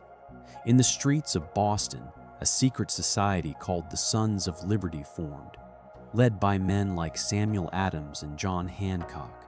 They hung effigies of tax collectors, burned stamp paper in bonfires, and forced stamp distributors to resign in public humiliation.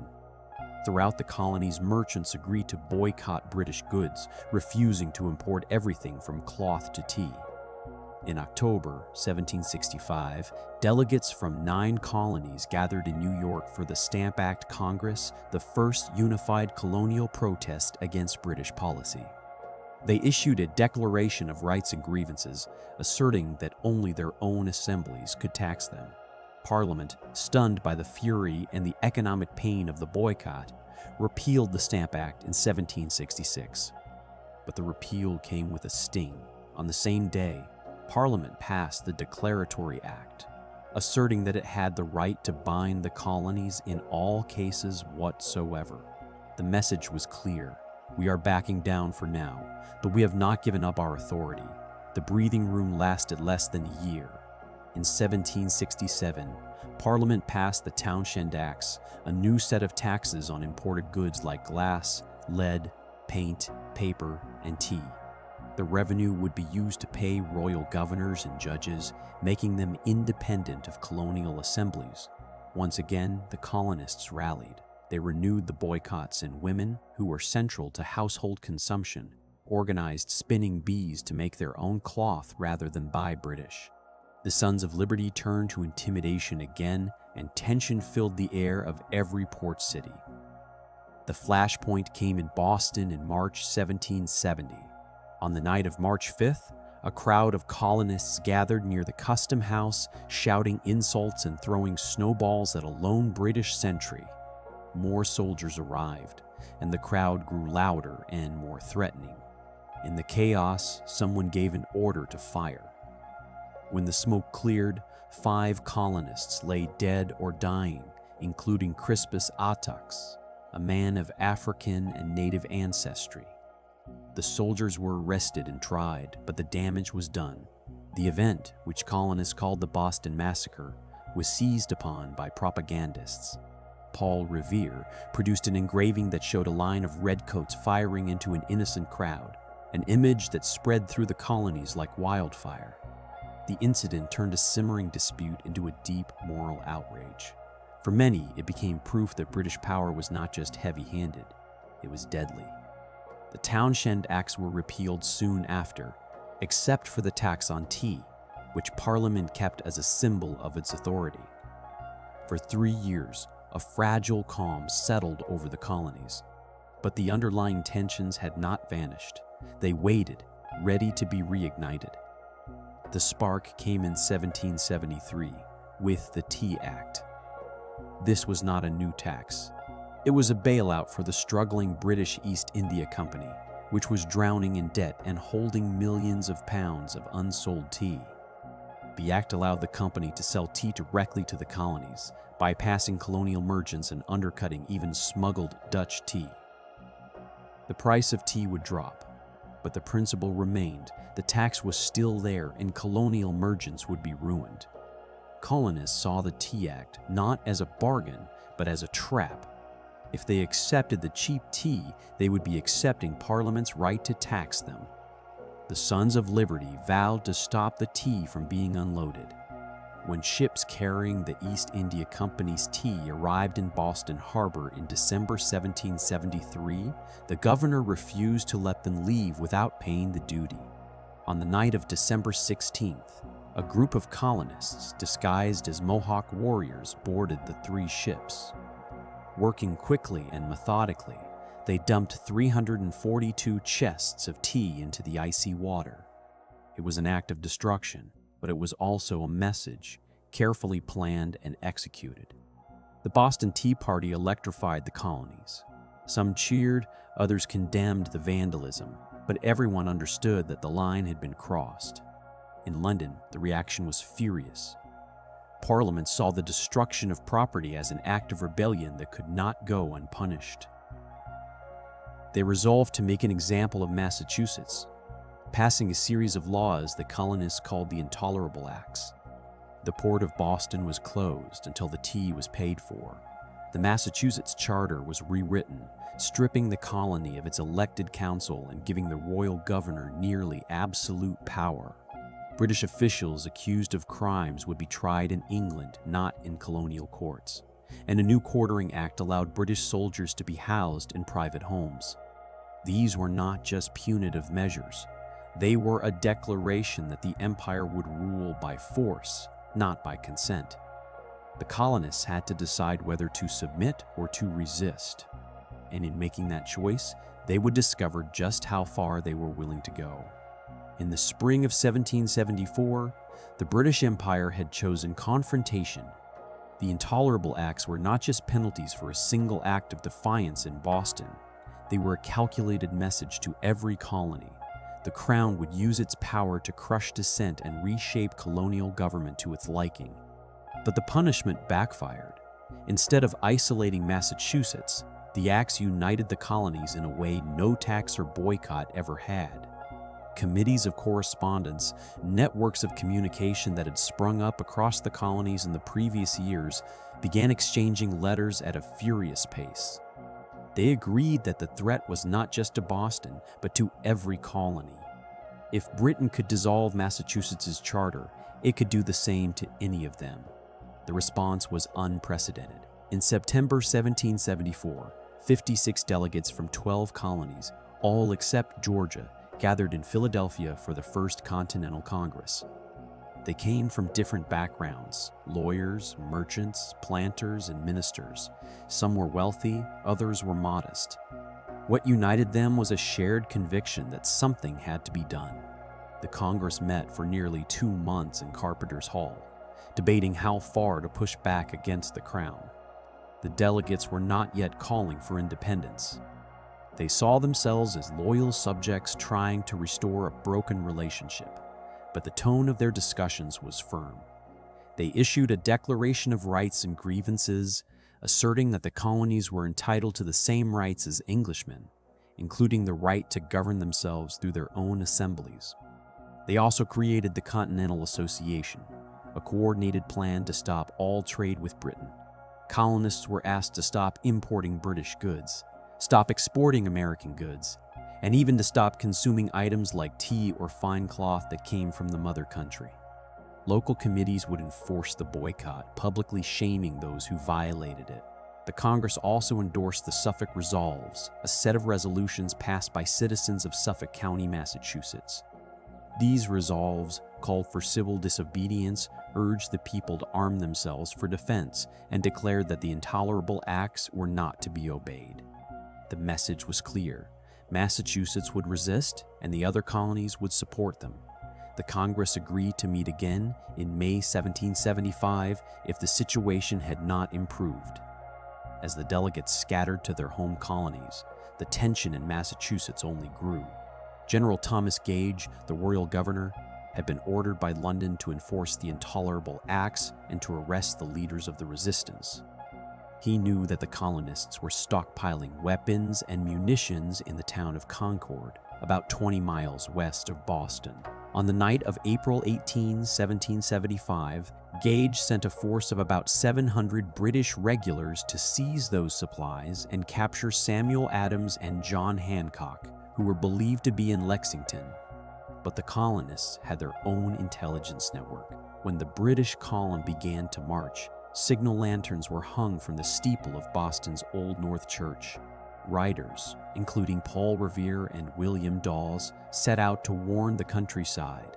By the time the British soldiers reached Lexington at dawn, the local militia, known as Minutemen, had gathered on the village green. What happened next was not a battle in the traditional sense. A shouted order, a single shot, and then a volley of musket fire. 8 Minutemen lay dead, and the British column pushed on to Concord. At the North Bridge in Concord, the colonists fired back, and the British began a chaotic retreat. All along the road back to Boston, militia from surrounding towns poured out of the woods and behind stone walls, firing at the redcoats from cover. By the time the British reached safety, they had suffered more than 250 casualties. The war for American independence had begun. News of the fighting spread like a shockwave. The Second Continental Congress convened in Philadelphia in May 1775, just weeks after Lexington and Concord. This time, the delegates faced a different reality. Blood had been spilled. There could be no return to the old relationship. The Congress appointed George Washington as commander-in-chief of the newly formed Continental Army and began to coordinate the defense of the colonies.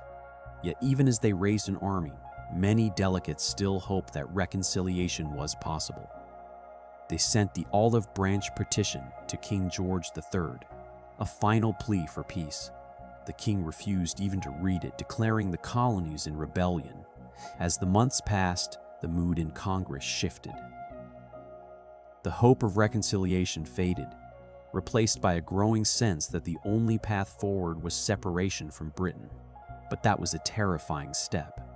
Breaking away from the most powerful empire on earth was not a decision to be made lightly. The colonists needed a reason, a clear and compelling argument that independence was not just necessary but right. That argument came from an unlikely source, a recent immigrant from England named Thomas Paine. In January 1776, Paine published a pamphlet called Common Sense. It was written in plain, clear language that anyone could understand. Paine did not use legal arguments or quote ancient philosophers. He spoke directly to ordinary people. He called the British monarchy an institution based on conquest and heredity, not reason. He argued that the distance between the colonies and Britain made rule from London impractical and unfair. And he insisted that it made no sense for a continent to be governed by an island. Common Sense was a sensation. Within a few months, it sold hundreds of thousands of copies, an enormous number for a population of only a few million. It was read aloud in taverns, discussed in churches, and passed from hand to hand. It did not create the desire for independence. That desire had been growing for years, but it gave people the language to express it and the courage to embrace it. The pamphlet shifted the conversation from whether independence was justified to when it would happen. By the spring of 1776, the momentum was unstoppable. Congress began to hear from colonial assemblies, instructing their delegates to vote for independence. The stage was set for a declaration that would change the world. But writing it and agreeing on its exact words would test the unity of the delegates as nothing had before. The Declaration of Independence was a bold leap into the unknown. On July 4th, 1776, the Continental Congress approved a document written mostly by Thomas Jefferson. It proclaimed that all men are created equal and are endowed by their Creator with certain unalienable rights, among them life, liberty, and the pursuit of happiness. These words were not just a justification for rebellion. They were a statement of ideals that would shape the nation for centuries to come. Yet even as the delegates signed their names, they were acutely aware of a deep contradiction. The same document that declared liberty for all did not extend that liberty to the hundreds of thousands of enslaved Africans and African Americans who toiled in the fields and households of the new nation. Some delegates, like Jefferson himself, owned enslaved people. The contradiction was not debated openly at the time. It was pushed aside for the sake of unity, a choice that would haunt the Republic. The war that followed the Declaration was a long and grinding struggle. In the early years, the odds seemed impossible.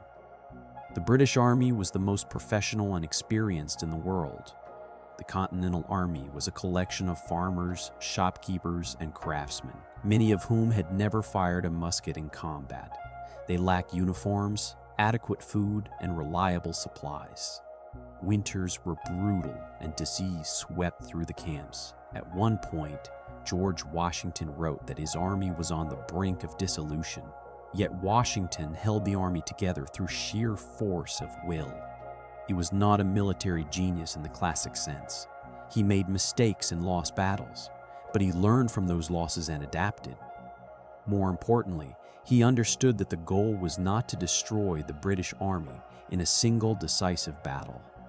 The goal was to survive, to keep an army in the field, and to make the war so costly that the British would eventually give up. One of the early turning points came at the Battle of Bunker Hill in June 1775. The battle was technically a British victory. They drove the colonial militia from the hill, but at a staggering cost. More than 1,000 British soldiers were killed or wounded. The casualties sent a shock through London. The colonists had proven that they would fight and that they could inflict serious harm. The battle hardened a resolve on both sides. For the next 2 years, the war seesawed across the colonies. Washington lost New York City in the summer of 1776 and was forced to retreat across New Jersey. His army shrank as enlistments expired and men deserted. But then, on Christmas night, 1776, Washington crossed the Delaware River in a snowstorm and attacked the Hessian garrison at Trenton. The surprise victory was small in scale, but it was a desperately needed boost to morale.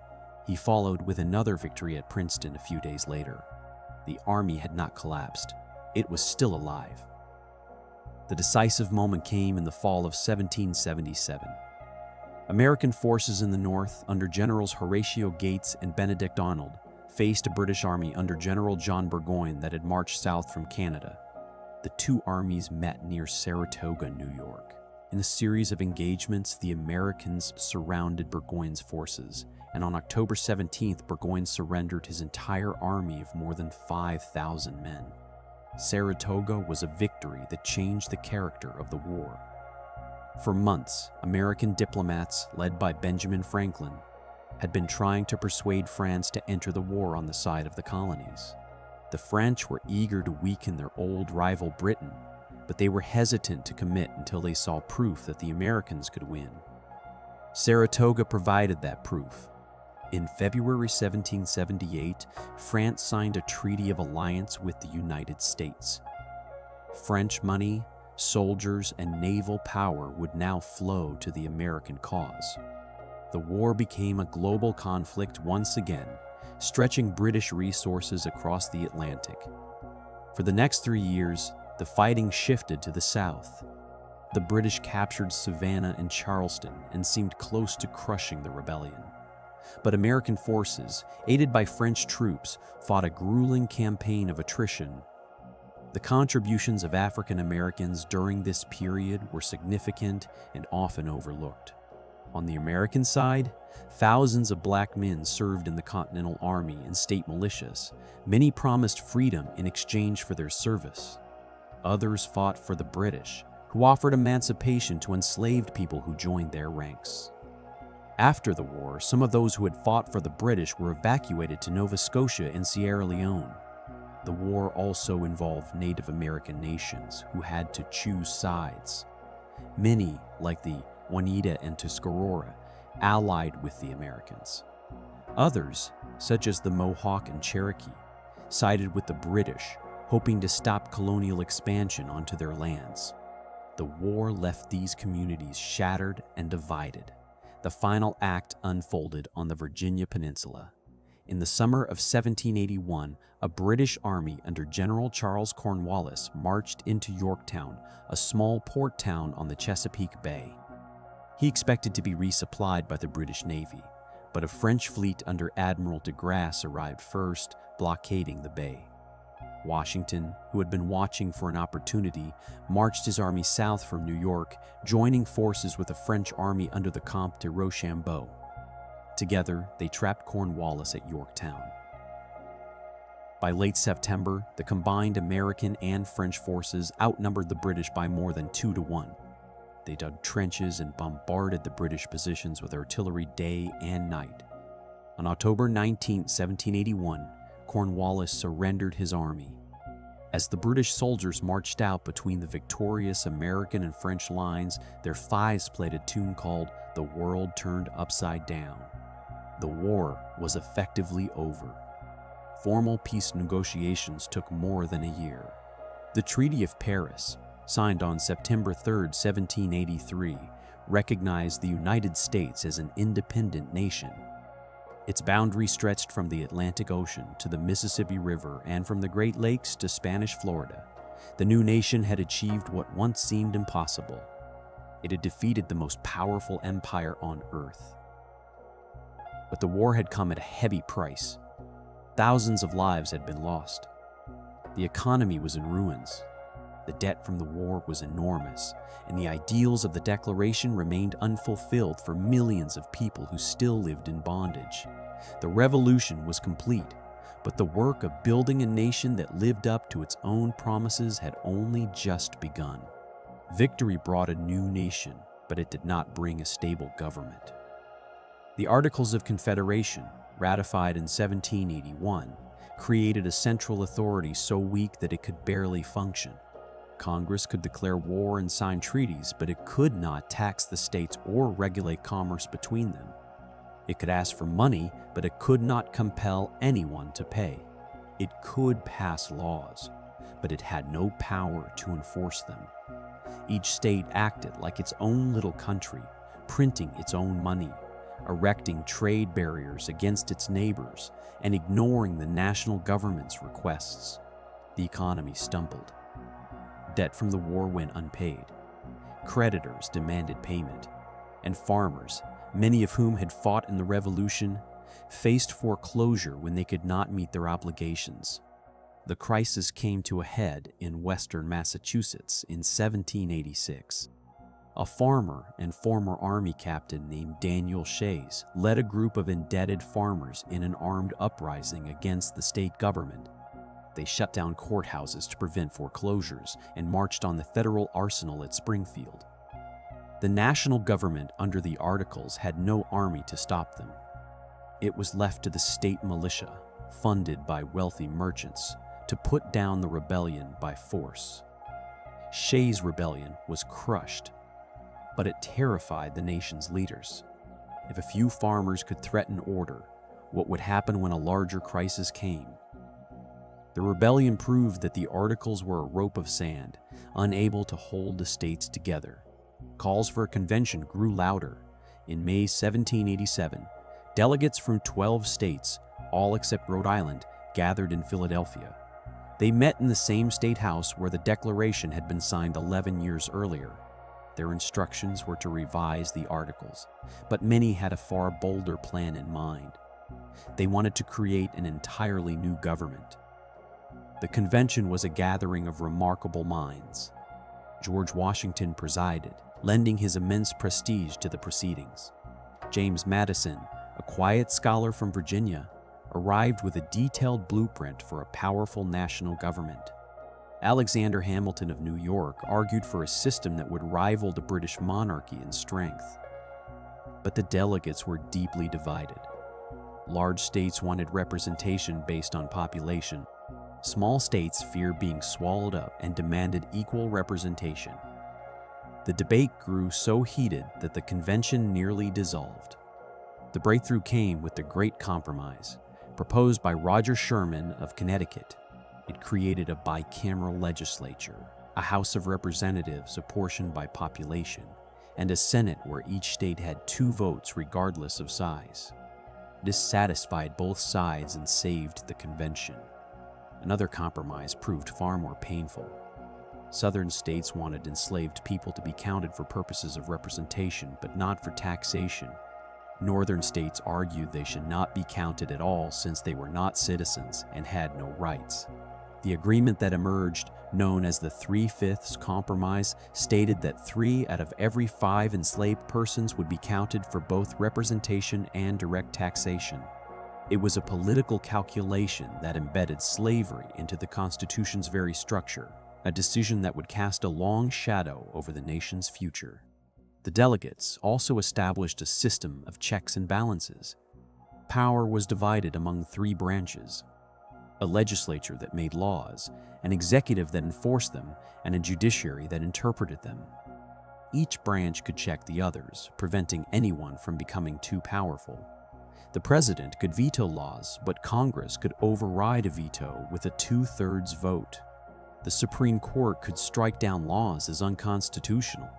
It was a delicate machine designed to balance liberty with order. When the convention adjourned in September 1787, the proposed constitution was sent to the states for ratification. A fierce debate erupted. Those who supported it called themselves Federalists, led by Madison, Hamilton, and John Jay. They argued that a strong national government was necessary for survival and prosperity.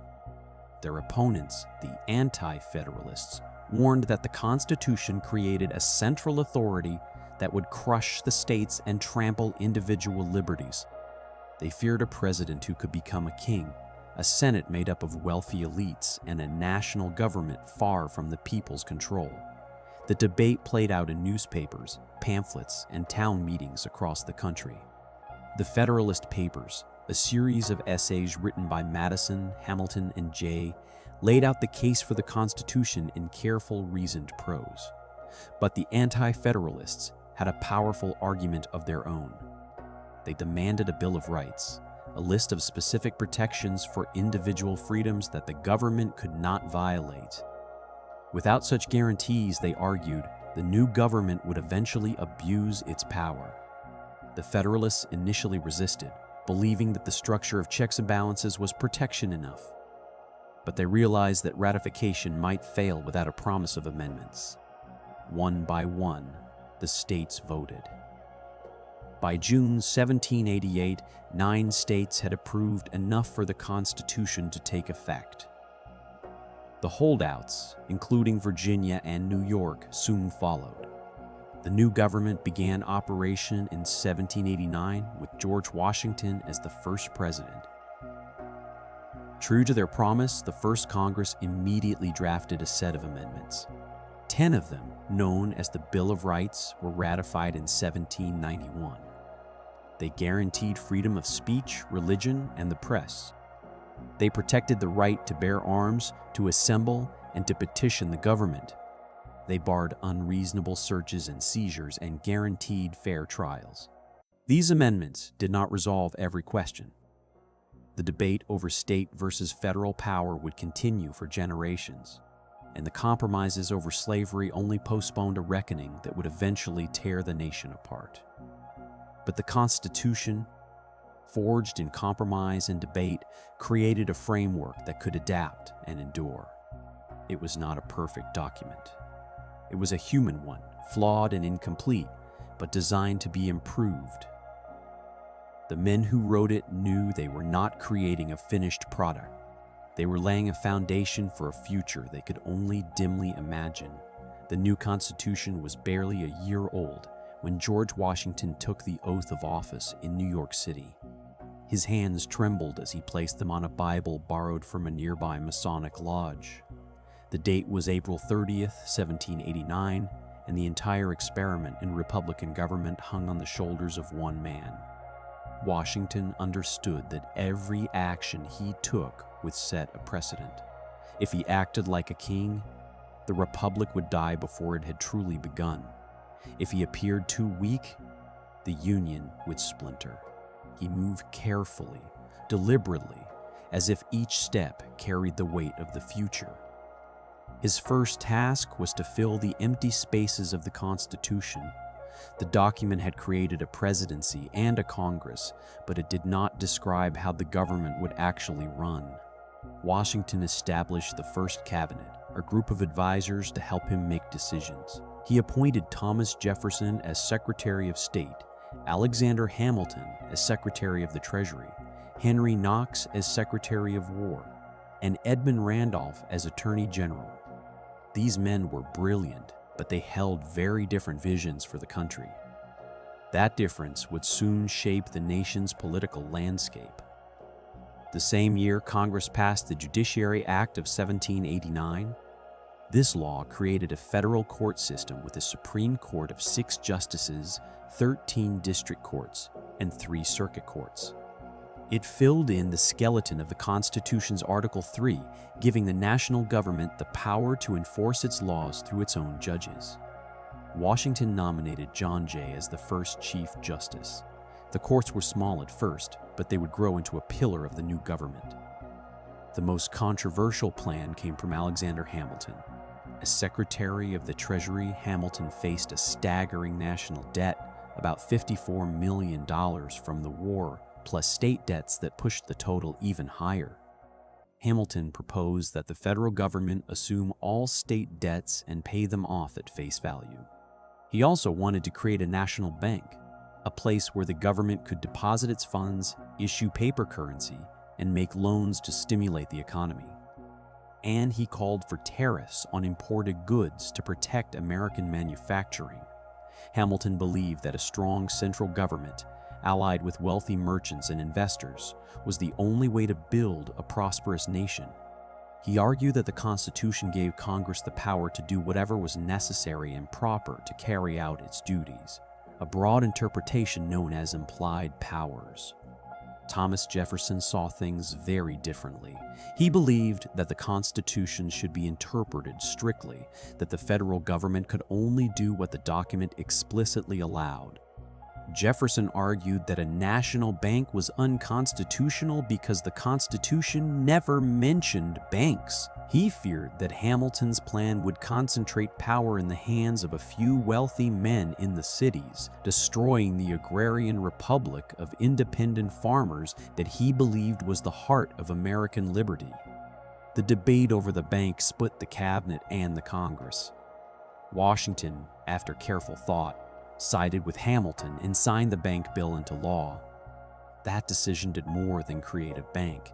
It established the principle that the Constitution could be stretched to meet the needs of the nation, a principle that would be tested again and again.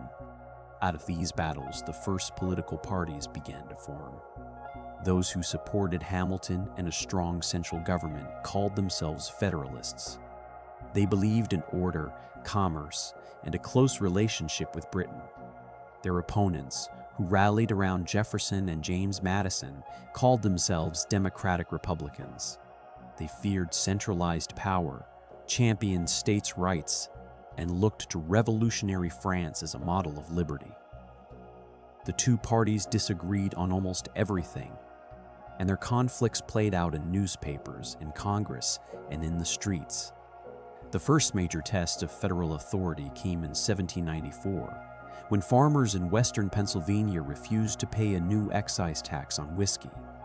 For these farmers, whiskey was not just a drink. It was a form of currency and a way to turn bulky grain into a portable, valuable product. The tax hit them hard, and they saw it as a repeat of the British taxes they have fought against. They tarred and feathered tax collectors, held protest meetings, and threatened armed rebellion. President Washington responded with force. He personally led a militia army of nearly 13,000 men, larger than any he had commanded during the Revolution, to crush the Whiskey Rebellion. The rebels scattered without a fight, but Washington's message was unmistakable. The new government would not tolerate armed resistance to its laws. The Whiskey Rebellion established the principle that the federal government had both the power and the will to enforce its authority. While these domestic battles raged, the young nation faced a treacherous international situation. In 1793, revolutionary France declared war on Britain, Spain, and the Netherlands. The French had helped the United States win its independence, and the Franco-American Treaty of 1778 bound the two countries in an alliance. Many Democratic Republicans, including Jefferson, wanted to support France in its own revolution, but Washington and Hamilton argued that the United States was too weak and too dependent on British trade to risk a new war. In April 1793, Washington issued a proclamation of neutrality, declaring that the United States would remain impartial. That decision angered the French and strained the alliance. To make matters worse, the British began seizing American ships trading with the French West Indies and impressing American sailors into the Royal Navy. Washington sent Chief Justice John Jay to London to negotiate a settlement. The resulting Jay Treaty, ratified in 1795, averted war but was deeply unpopular. It required the United States to pay pre-revolutionary debts to British merchants, and it did nothing to stop impressment. Jefferson and his followers denounced the treaty as a sellout to Britain. The Jay Treaty deepened the divide between the two emerging parties. By 1796, Washington was exhausted by the constant attacks and ready to retire. In his farewell address, published in newspapers, he warned against the spirit of party and the danger of permanent foreign alliances. He urged the nation to avoid sectionalism and to cherish the Union above all else. Then he stepped down, setting a precedent that would hold for a century and a half. His successor, John Adams, inherited a country on the brink of war with France. The French, offended by the Jay Treaty, began seizing American ships. Adams sent envoys to Paris to negotiate, but French agents demanded a bribe before talks could begin. The incident, known as the XYZ Affair, outraged the American public. Calls for war with France echoed through Congress. The Federalists, who controlled the government, passed the Alien and Sedition Acts in 1798. These laws made it harder for immigrants to become citizens, allowed the president to deport foreigners deemed dangerous, and criminalized criticism of the government. The Sedition Act was a direct attack on free speech. Journalists who wrote against President Adams were arrested and fined. The Democratic Republicans saw these acts as proof that the Federalists wanted to crush dissent and turn the Republic into a monarchy. Jefferson and Madison responded with the Virginia and Kentucky resolutions, which argued that the states had the right to nullify unconstitutional federal laws. The resolutions were controversial and never enforced, but they planted a seed that would grow into a much larger conflict decades later. Adams, to his credit, resisted the war fever. He pursued peace with France, sending a new mission that eventually secured a diplomatic settlement in 1800. That decision cost him the support of his own party. Hamilton and the High Federalists turned against him, splitting the Federalist vote in the election of 1800.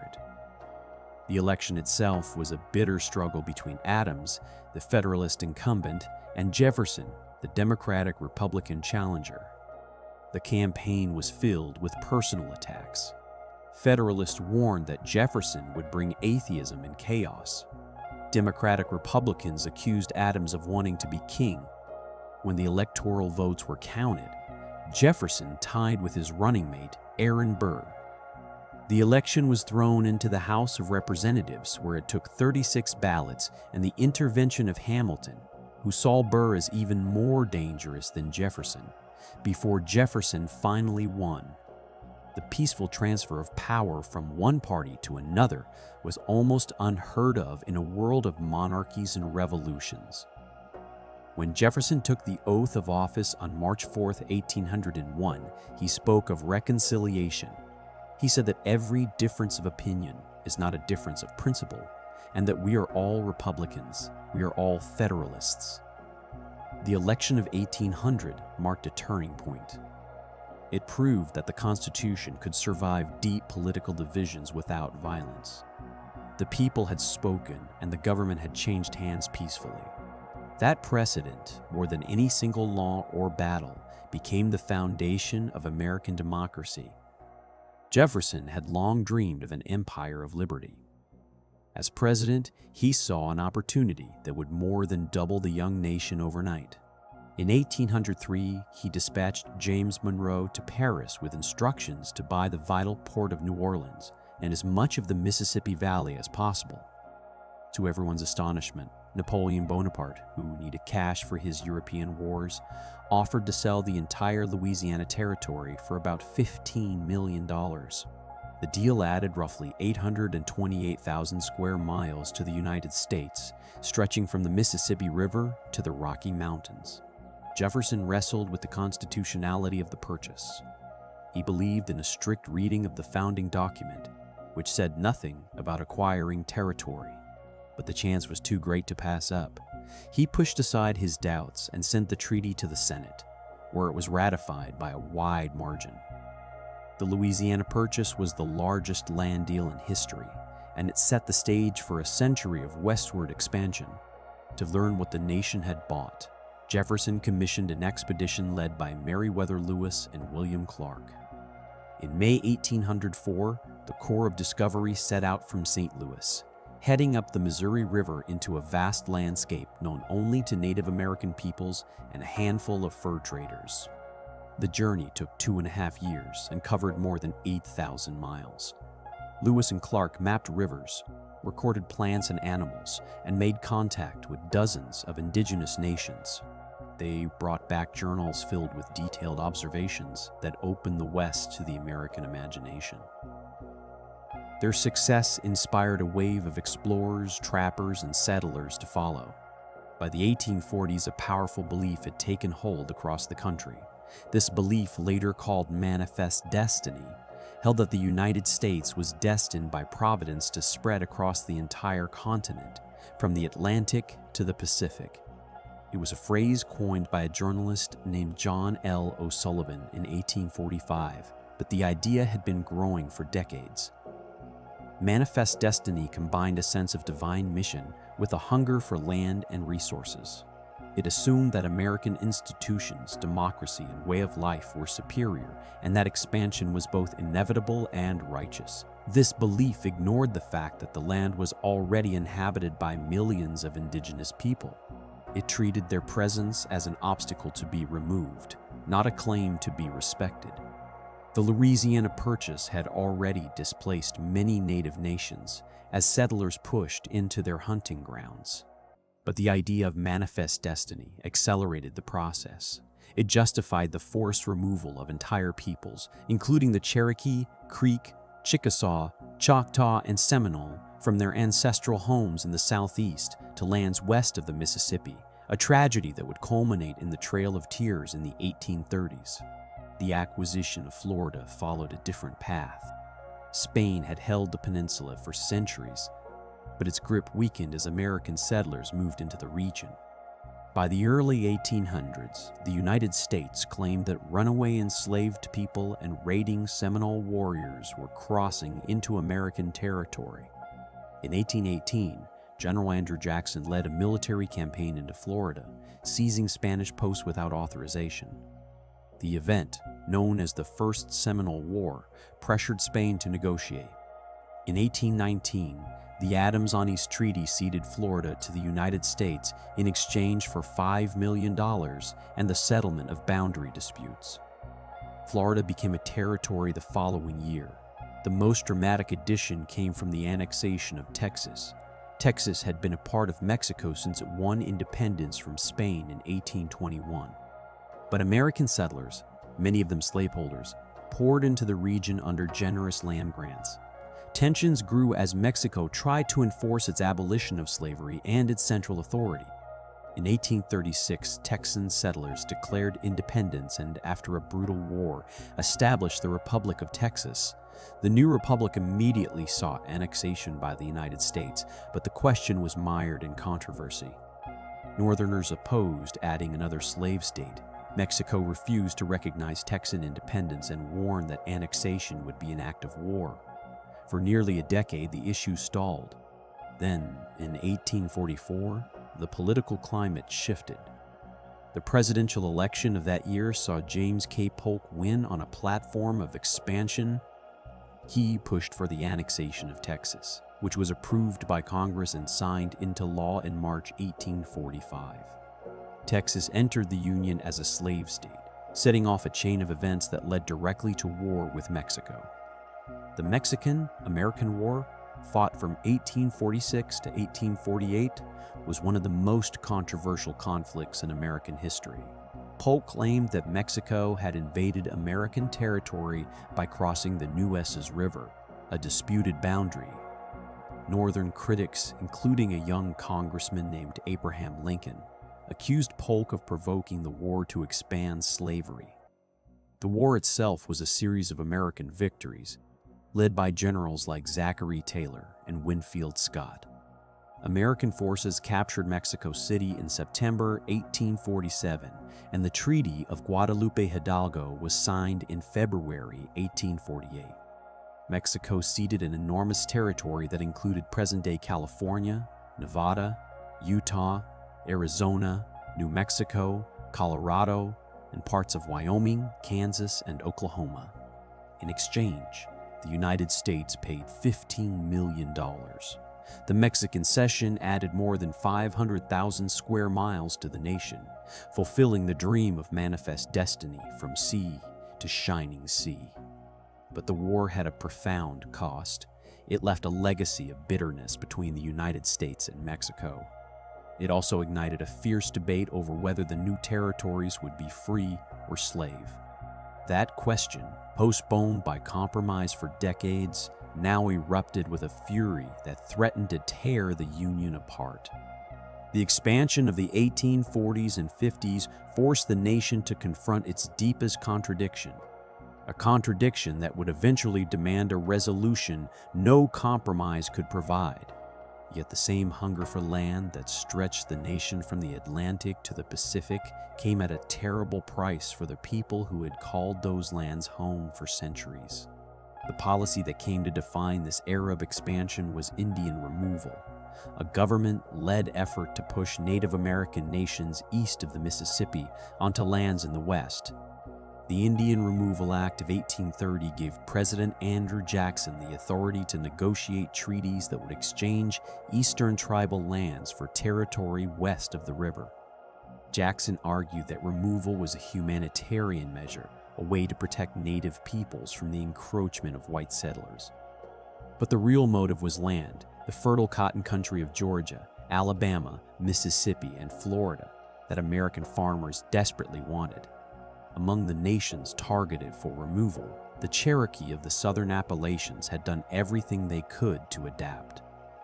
They had adopted a written constitution, a bilingual newspaper called the Cherokee Phoenix, and a system of formal education.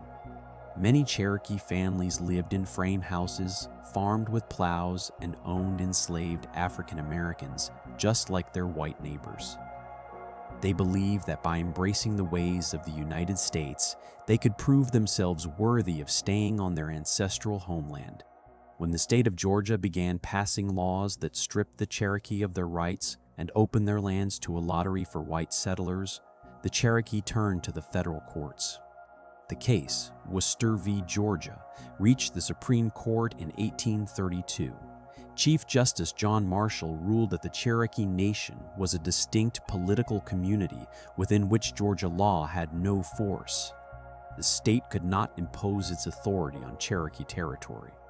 It was a clear victory for the Cherokee, a legal recognition of their sovereignty. But President Jackson refused to enforce the ruling.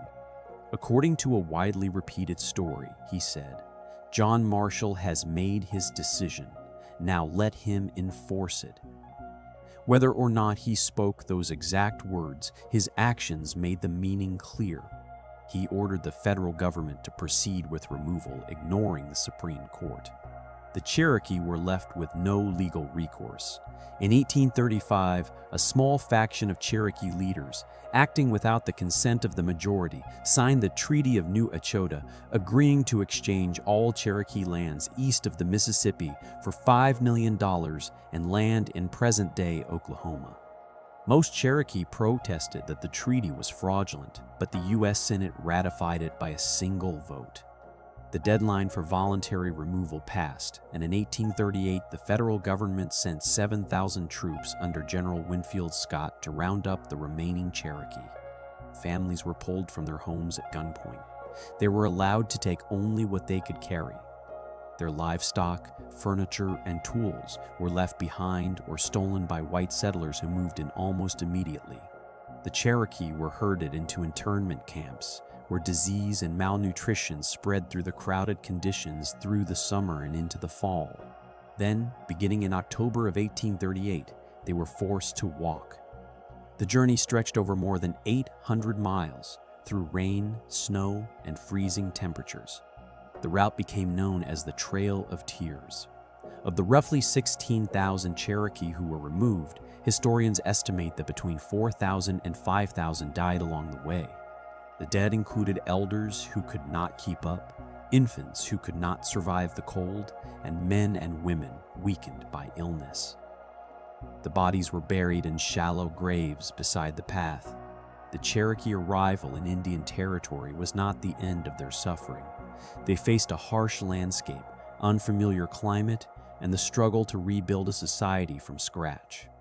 They created new schools, churches, and governments, and their descendants still live in Oklahoma today. But the trauma of removal left a wound that has never fully healed. The Cherokee were not alone. The same pattern played out across the Southeast. The Choctaw were removed starting in 1831, their journey also marked by disease and death. The Creek were driven out after a brutal war in 1836. The Chickasaw negotiated a slightly better deal and relocated largely on their own, but they still lost their homeland. And in Florida, the Seminole refused to leave. The Second Seminole War, which lasted from 1835 to 1842, was the longest and costliest Indian war in American history. The United States spent millions of dollars and lost more than 1,500 soldiers. The Seminole used the swamps and Everglades to wage a guerrilla campaign that the Army could never fully win. Thousands of Seminole were captured and sent west, but a few hundred remained hidden in the Florida wilderness, never surrendering. North of the Ohio River, the story looked different but carried the same outcome. The Old Northwest, present-day Ohio, Indiana, Illinois, Michigan, and Wisconsin, had seen waves of land cessions and removals for decades. The Black Hawk War of 1832 was the last major conflict in the region. Sac and Fox warriors, led by Black Hawk, tried to return to their ancestral lands in Illinois, but they were hunted down by militia and regular troops. The survivors were pushed across the Mississippi, leaving the Midwest open to American settlement. All this removal was justified by a simple idea, that Native Americans were a dying race, that they could not or would not assimilate, and that their removal was both inevitable and merciful. This idea was a convenient fiction. The real motivation was the same engine that had driven colonization from the beginning, the hunger for land and the commodities it could produce. Cotton from the southeast fed the textile mills of England and New England.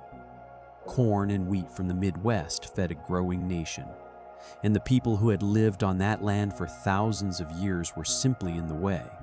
The policy of removal left a legacy of broken treaties, lost homelands, and a bitter distrust between native nations and the federal government that has persisted for generations. It taught the young United States that expansion could be achieved by law when convenient and by force when necessary. That lesson would be tested again and again as the nation continued its march westward, pushing the frontier ever farther until there was no more frontier left. The cotton gin had been around since the 1790s, but its true impact only became visible in the decades after the War of 1812. This simple machine, which separated seeds from fiber, made it possible to process short staple cotton profitably. And short staple cotton grew almost anywhere in the warm, humid South. Planters rushed to plant more, and the land they needed came from the same territories just cleared of native nations. By the 1830s, the United States was producing more than half the world's supply of cotton, and that cotton fed the textile mills of New England and Britain. The cotton boom transformed the South into a vast plantation economy, one built entirely on enslaved labor. The number of enslaved people in the United States rose from around 1 million in 1800 to nearly 4 million by 1860. Their forced labor generated enormous wealth for a small class of planters, while the rest of the white population, small farmers who owned no slaves, found themselves pushed aside and marginalized. The plantation system became the South's defining institution, and any challenge to it was seen as an attack on the entire region's way of life. As the nation expanded westward, the question of whether new territories would permit slavery or forbid it became the central political crisis. The Missouri Compromise of 1820 tried to settle the matter. Missouri was admitted as a slave state, Maine as a free state, and slavery was prohibited in the rest of the Louisiana Purchase north of the 3630 parallel. The compromise held for 3 decades, but it was never a true solution. It was a patch over a crack that kept widening. The tension exploded again in the 1830s over tariffs, but the real issue beneath the surface was slavery. South Carolina, led by John C. Calhoun, argued that a state had the right to nullify any federal law it considered unconstitutional. President Andrew Jackson threatened to use military force to collect the tariff, and Congress passed a force bill authorizing him to do so. A compromise tariff was eventually worked out, but the nullification crisis revealed how deeply the South feared federal power being used against its peculiar institution. By the 1840s, the abolitionist movement had grown into a powerful moral force in the North. William Lloyd Garrison published a newspaper called The Liberator, demanding an immediate end to slavery. He called the Constitution a covenant with death and an agreement with hell because it protected slavery. Frederick Douglass, who had escaped from bondage in Maryland, became the movement's most powerful voice. He spoke with eloquence that amazed audiences, describing the horrors of slavery not as abstract evils, but as experiences he had lived. Douglass argued that the nation could never be truly free as long as slavery existed, and he urged Americans to live up to the principles of the Declaration of Independence. The movement also operated through the Underground Railroad, a network of safe houses and guides that helped thousands of enslaved people reach freedom in the North and Canada. Harriet Tubman, herself a fugitive from Maryland, made 19 trips back into the South to lead others to liberty. The price on her head reached $40,000. Yet the abolitionists faced fierce opposition. Many Northerners feared that ending slavery would destroy the economy or lead to social chaos. In the South, any criticism of slavery was met with fury. Mobs attacked abolitionist speakers. The U.S. mail refused to carry abolitionist pamphlets, and Congress imposed a gag rule that automatically tabled any petition about slavery without debate. The gag rule lasted for 8 years, a clear sign that the political system could not contain the issue.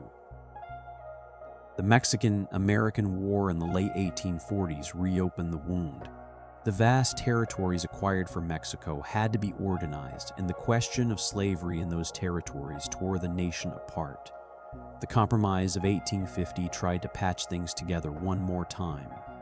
California entered as a free state. The territories of New Mexico and Utah were allowed to decide for themselves through popular sovereignty.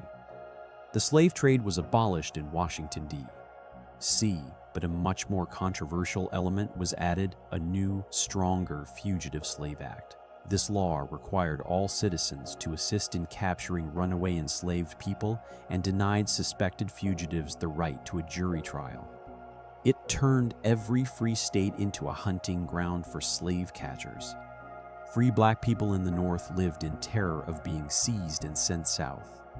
The law outraged many Northerners who had been indifferent to slavery before. Harriet Beecher Stowe wrote a novel, Uncle Tom's Cabin, in response to the law. It portrayed the humanity of enslaved people and the cruelty of slavery in vivid emotional terms. The book sold hundreds of thousands of copies and shifted public opinion in the North. When President Abraham Lincoln met Stowe years later, he reportedly said, "So you are the little woman who wrote the book that started this great war." But conflict did not wait for war. In 1856, a senator from Massachusetts named Charles Sumner gave a speech condemning the pro-slavery violence in Kansas. 2 days later, a South Carolina congressman named Preston Brooks entered the Senate chamber and beat Sumner with a heavy cane until he collapsed, bloodied and unconscious.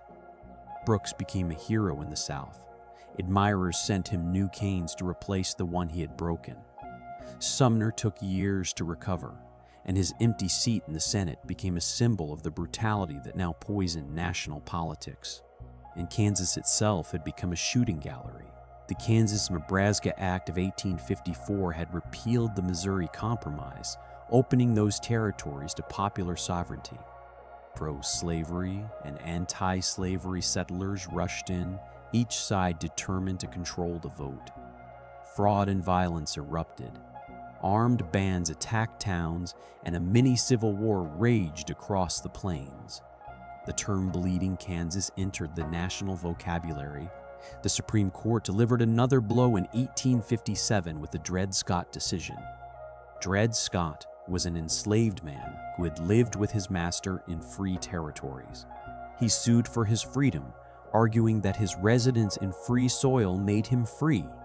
Chief Justice Roger Taney, writing for the majority, ruled that no black person, whether free or enslaved, could be a citizen of the United States. He also declared that Congress had no power to prohibit slavery in any territory, effectively making the Missouri Compromise unconstitutional. The decision was a legal catastrophe. It seemed to open the entire West to slavery. It radicalized many Northerners who had been moderate before. Abraham Lincoln, then a relatively unknown lawyer and politician, spoke out against the decision, warning that the nation could not endure half slave and half free. The final spark came in October of 1859 from an unlikely source. John Brown was a white abolitionist who had fought in bleeding Kansas.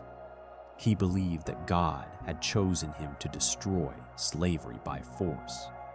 With a small band of followers, he attacked the federal armory at Harper's Ferry, Virginia, hoping to seize weapons and start a slave uprising. The uprising never happened. Local militia and U.S. Marines under Colonel Robert E. Lee captured Brown after a brief siege. He was tried for treason and hanged. In the North, many regarded John Brown as a martyr. In the South, his raid confirmed every fear they had about abolitionist aggression. Southern states began to arm themselves, convinced that the North wanted to destroy their way of life. The nation had reached a breaking point. All the compromises, all the legal arguments, all the attempts to paper over the division had failed. In the presidential election of 1860, the Republican candidate, Abraham Lincoln, won without carrying a single Southern state. To the South, his election meant that the North had taken control of the national government and would eventually move to abolish slavery. Less than 2 months after Lincoln's victory, South Carolina voted to secede from the Union. Other Southern states soon followed. The country that had been forged in revolution and compromise was about to face its ultimate test. The question was not whether war would come, but how long and how terrible it would be. The first shots came at Fort Sumter in April of 1861. The fort, a federal outpost in the harbor of Charleston, South Carolina, had been under siege for weeks. When Union forces refused to surrender, Confederate artillery opened fire. After 34 hours of bombardment, the Union garrison lowered the flag and marched out. The war had begun with a single dramatic act of defiance. President Lincoln responded by calling for 75,000 volunteers to suppress the rebellion. That call pushed 4 more southern states, Virginia, North Carolina, Tennessee, and Arkansas, to join the Confederacy. The nation split in two, and both sides believed the war would be short. Neither was prepared for what followed.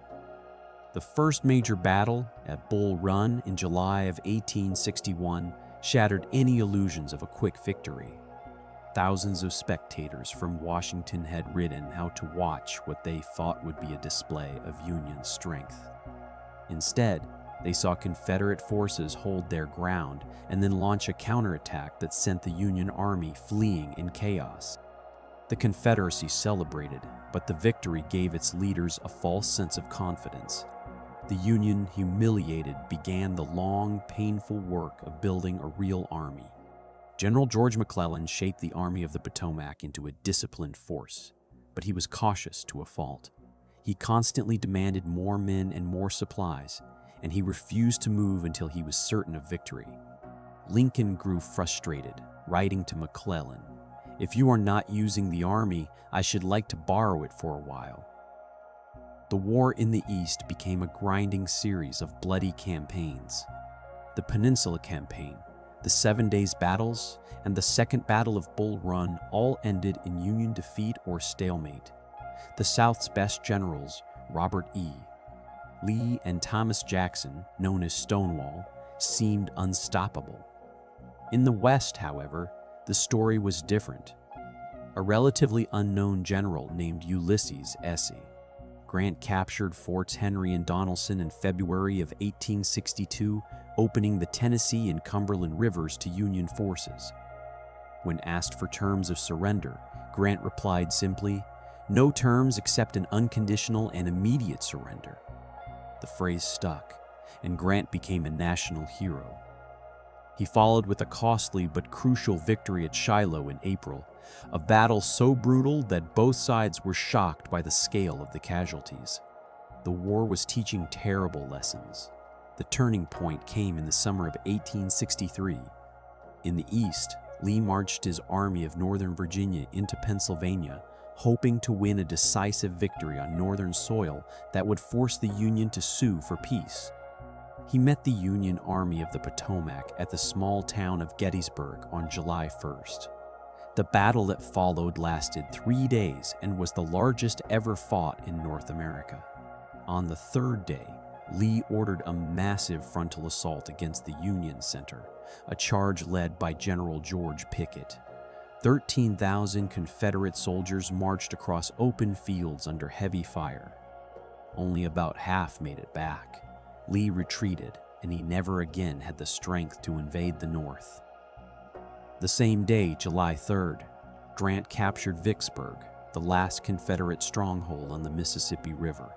The victory split the Confederacy in two, cutting off Texas, Arkansas, and most of Louisiana from the rest of the South. The twin victories at Gettysburg and Vicksburg marked the beginning of the end for the Confederacy. Lincoln traveled to Gettysburg in November to dedicate a cemetery for the fallen. His speech lasted only 2 minutes, but his words redefined the meaning of the war. He spoke of a new birth of freedom and declared that government of the people, by the people, for the people, shall not perish from the earth. He was no longer fighting just to preserve the Union. He was fighting for a new nation, one where the Declaration's promise of equality might finally be realized. The war grew more brutal as it dragged on. Grant was promoted to command all Union armies in early 1864. He launched a relentless campaign against Lee in Virginia, trading casualties in a way that shocked the nation. At the Wilderness, Spotsylvania, and Cold Harbor, the losses were staggering. But Grant understood that the Union could replace its losses and the Confederacy could not. He kept pushing, writing to Lincoln, "I propose to fight it out on this line if it takes all summer." Meanwhile, General William Tecumseh Sherman cut a path of destruction through Georgia. He captured Atlanta in September, a victory that secured Lincoln's re-election, and then marched his army to the sea, burning farms, railroads, and factories along the way. Sherman believed that war must be total, that breaking the will of the Southern people was as important as defeating its armies. His march left a scar on the region that would last for generations. The end came in April of 1865. Grant finally broke through Lee's defenses at Petersburg and forced the evacuation of Richmond, the Confederate capital. Lee surrendered his army at Appomattox Courthouse on April 9th. The terms were generous. Confederate soldiers were allowed to keep their horses and return home, and they were not prosecuted for treason. It was a gesture meant to heal, not to punish, but the healing had barely begun when a new tragedy struck. On April 14th, just 5 days after the surrender, John Wilkes Booth shot Abraham Lincoln at Ford's Theater. Lincoln died the next morning. The man who had guided the nation through its greatest crisis was gone, and the task of rebuilding fell to others who lacked his vision and his political skill. Reconstruction, the era of rebuilding that followed the Civil War, was a time of immense promise and profound failure. The first challenge was how to bring the Southern states back into the Union and what rights to grant the nearly 4 million people who had been held in bondage. The 13th Amendment, ratified in December of 1865, abolished slavery throughout the United States. It was a historic achievement, a formal end to the institution that had divided the nation since its founding. But freedom without rights was hollow. The 14th Amendment, ratified in 1868, addressed that gap. It declared that all persons born or naturalized in the United States were citizens, and it guaranteed them equal protection under the law. It was a direct response to the Black Code that Southern states had passed to restrict the freedom of formerly enslaved people. The amendment also barred former Confederate leaders from holding office unless Congress voted to remove the restriction. The 15th Amendment, ratified in 1870, went further. It stated that the right to vote could not be denied based on race, color, or previous condition of servitude. For the first time, African American men could vote and hold office. Across the South, newly enfranchised Black voters elected representatives to state legislatures and to Congress. More than a dozen Black men served in the United States Congress during Reconstruction, including Hiram Revels of Mississippi, the first African American senator. These were remarkable achievements, the product of a brief window when the federal government was willing to protect the rights of its newest citizens. To help formerly enslaved people make the transition to freedom, Congress created the Freedmen's Bureau in 1865. The Bureau provided food, clothing, and medical care to millions of people displaced by the war. It established schools, including historically Black colleges like Howard University and Fisk University. It helped negotiate labor contracts between freed people and white landowners. It was not a perfect institution. It was underfunded, understaffed, and often opposed by white Southerners who resented its presence.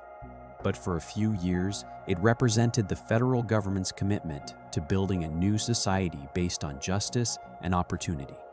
However, that commitment was never backed by enough force to last. President Andrew Johnson, who succeeded Lincoln, was a Southerner who held deeply racist views. He opposed the 14th Amendment and vetoed the Civil Rights Act of 1866. Congress overrode his vetoes and passed the Reconstruction Acts, which divided the South into military districts and required states to ratify the 14th Amendment before being readmitted to the Union. But Johnson's hostilities set a tone of confrontation that weakened the entire project. Meanwhile, a violent backlash was taking shape across the South. Secret societies like the Ku Klux Klan emerged in the late 1860s, determined to restore white supremacy through fear and force. Their members attacked and killed Black voters, burned schools and churches, and drove Republican officials out of office. The violence was widespread and systematic. Congress responded with the Enforcement Acts of 1870 and 1871, which made it a federal crime to interfere with voting rights and allowed the president to use military force to suppress the Klan. For a time, the crackdown worked.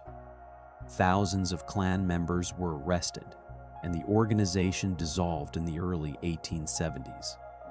But the pattern of terror had been set, and it would return in different forms. By the mid-1870s, Northern support for Reconstruction was fading. The nation had grown tired of the conflict. Economic depression and political corruption shifted attention away from the South. The Supreme Court began to narrow the scope of the 14th and 15th Amendments, ruling in the slaughterhouse cases and United States v. Cruikshank that the federal government had limited power to protect individual rights against state action. These decisions gutted the force of the amendments and left African Americans at the mercy of hostile state governments. The final blow came with the election of 1876. The presidential contest between Republican Rutherford B. Hayes and Democrat Samuel Tilden ended in a dispute over electoral votes in 3 southern states. To break the deadlock, a behind-the-scenes deal was struck. In the Compromise of 1877, Hayes agreed to withdraw the last federal troops from the South. In exchange, Democrats agreed to accept Hayes as president. The compromise ended Reconstruction. Without federal protection, the Republican state governments in the South collapsed almost immediately. White Democrats who called themselves Redeemers took control and began passing laws that stripped African Americans of their rights. The system that emerged was called Jim Crow, named after a character in a minstrel show that mocked black people. Jim Crow laws mandated racial segregation in every aspect of public life: schools, trains, hotels, theaters, even cemeteries and drinking fountains. Voting was suppressed through poll taxes, literacy tests, and violence. Black citizens who tried to vote were threatened, beaten, or killed. The Supreme Court gave its approval in the case of Plessy v. Ferguson in 1896, ruling that separate but equal facilities were constitutional. The ruling provided legal cover for segregation for more than half a century. The promise of Reconstruction had been betrayed. The 3 amendments remained in the Constitution, but they were unenforced, their words hollowed out by court decisions and state laws. The dream of a nation where all people were truly equal had not died, but it had been pushed far into the future. The aftermath of colonization, the original sin of slavery and displacement, had not been resolved by the Civil War or by Reconstruction. It had been deferred, buried beneath layers of legal discrimination and racial violence. The question that the founders had avoided and that the war had tried to answer was still alive. It would take another century and another movement before the nation would attempt to face it again. The question that had haunted the nation from its birth did not disappear. It only changed shape, settling into the soil of every city, every school, every courthouse, and every memory. The arc of American colonization, from the first European landfalls through the centuries of expansion, dispossession, and the forging of a new republic, left behind a landscape of profound contradiction. On one side, there stood a beacon of liberty, a nation founded on the radical idea that all people are created equal. On the other side, there lay a deep-seated injustice, a legacy of forced labor, broken treaties, and racial hierarchy that the founders had embedded into the very structure of the nation. How did this collision of worlds produce both things at once? That is the central mystery of the American story. It is not a puzzle with a single answer. It is a tension that has never been resolved, only managed, ignored, or fought over in every generation since. The monuments that dot the landscape, the statues of generals and founders, the plaques on courthouse lawns, all of them tell a version of history. Some celebrate the Union and the men who built it. Others honor those who fought for what they believed was a noble cause, even if that cause was rooted in the preservation of human bondage. In recent years, communities across the country have debated what to do with these monuments. Some have been removed, placed in museums, or recontextualized. Others remain, their meanings argued over in city council chambers and public squares. These debates are not about the past alone. They are about how a society chooses to remember itself and which stories it decides to honor. Land acknowledgements have become another way of grappling with this history. Before a public event or a university lecture, a speaker might recognize that the land they stand on was originally inhabited by indigenous peoples who were displaced. These acknowledgements are small gestures, but they signal a shift in awareness, a recognition that the ground beneath our feet holds layers of meaning that we are only beginning to hear. The question of reparations has also returned to the national conversation. For decades, the idea of compensating the descendants of enslaved people for centuries of unpaid labor and systemic discrimination was pushed to the margins. Now, it is discussed in Congress, in academic journals, and in community forums. The arguments are complex. Who would be eligible? What form would payment take? Cash, education, housing, healthcare, and how could any amount truly account for the harm done? These are not questions with easy answers, but the fact that they are being asked at all shows that the story of colonization is not over. The deeds and decisions of the past continue to shape the present. The wealth accumulated through cotton and tobacco, the land taken through treaties and wars, the legal structures built to enforce racial division, all of these things echo into the lives of people living today. The aftermath of colonization is not a closed chapter. It is an open wound, still healing, still tender, still demanding attention. And so the mystery remains. How did a nation born from a quest for freedom become entangled in such profound injustice? Perhaps the answer is that the contradiction was never a mistake. It was a choice made again and again by people who believed they could have both liberty and inequality, that they could build a city upon a hill while leaving others in its shadow.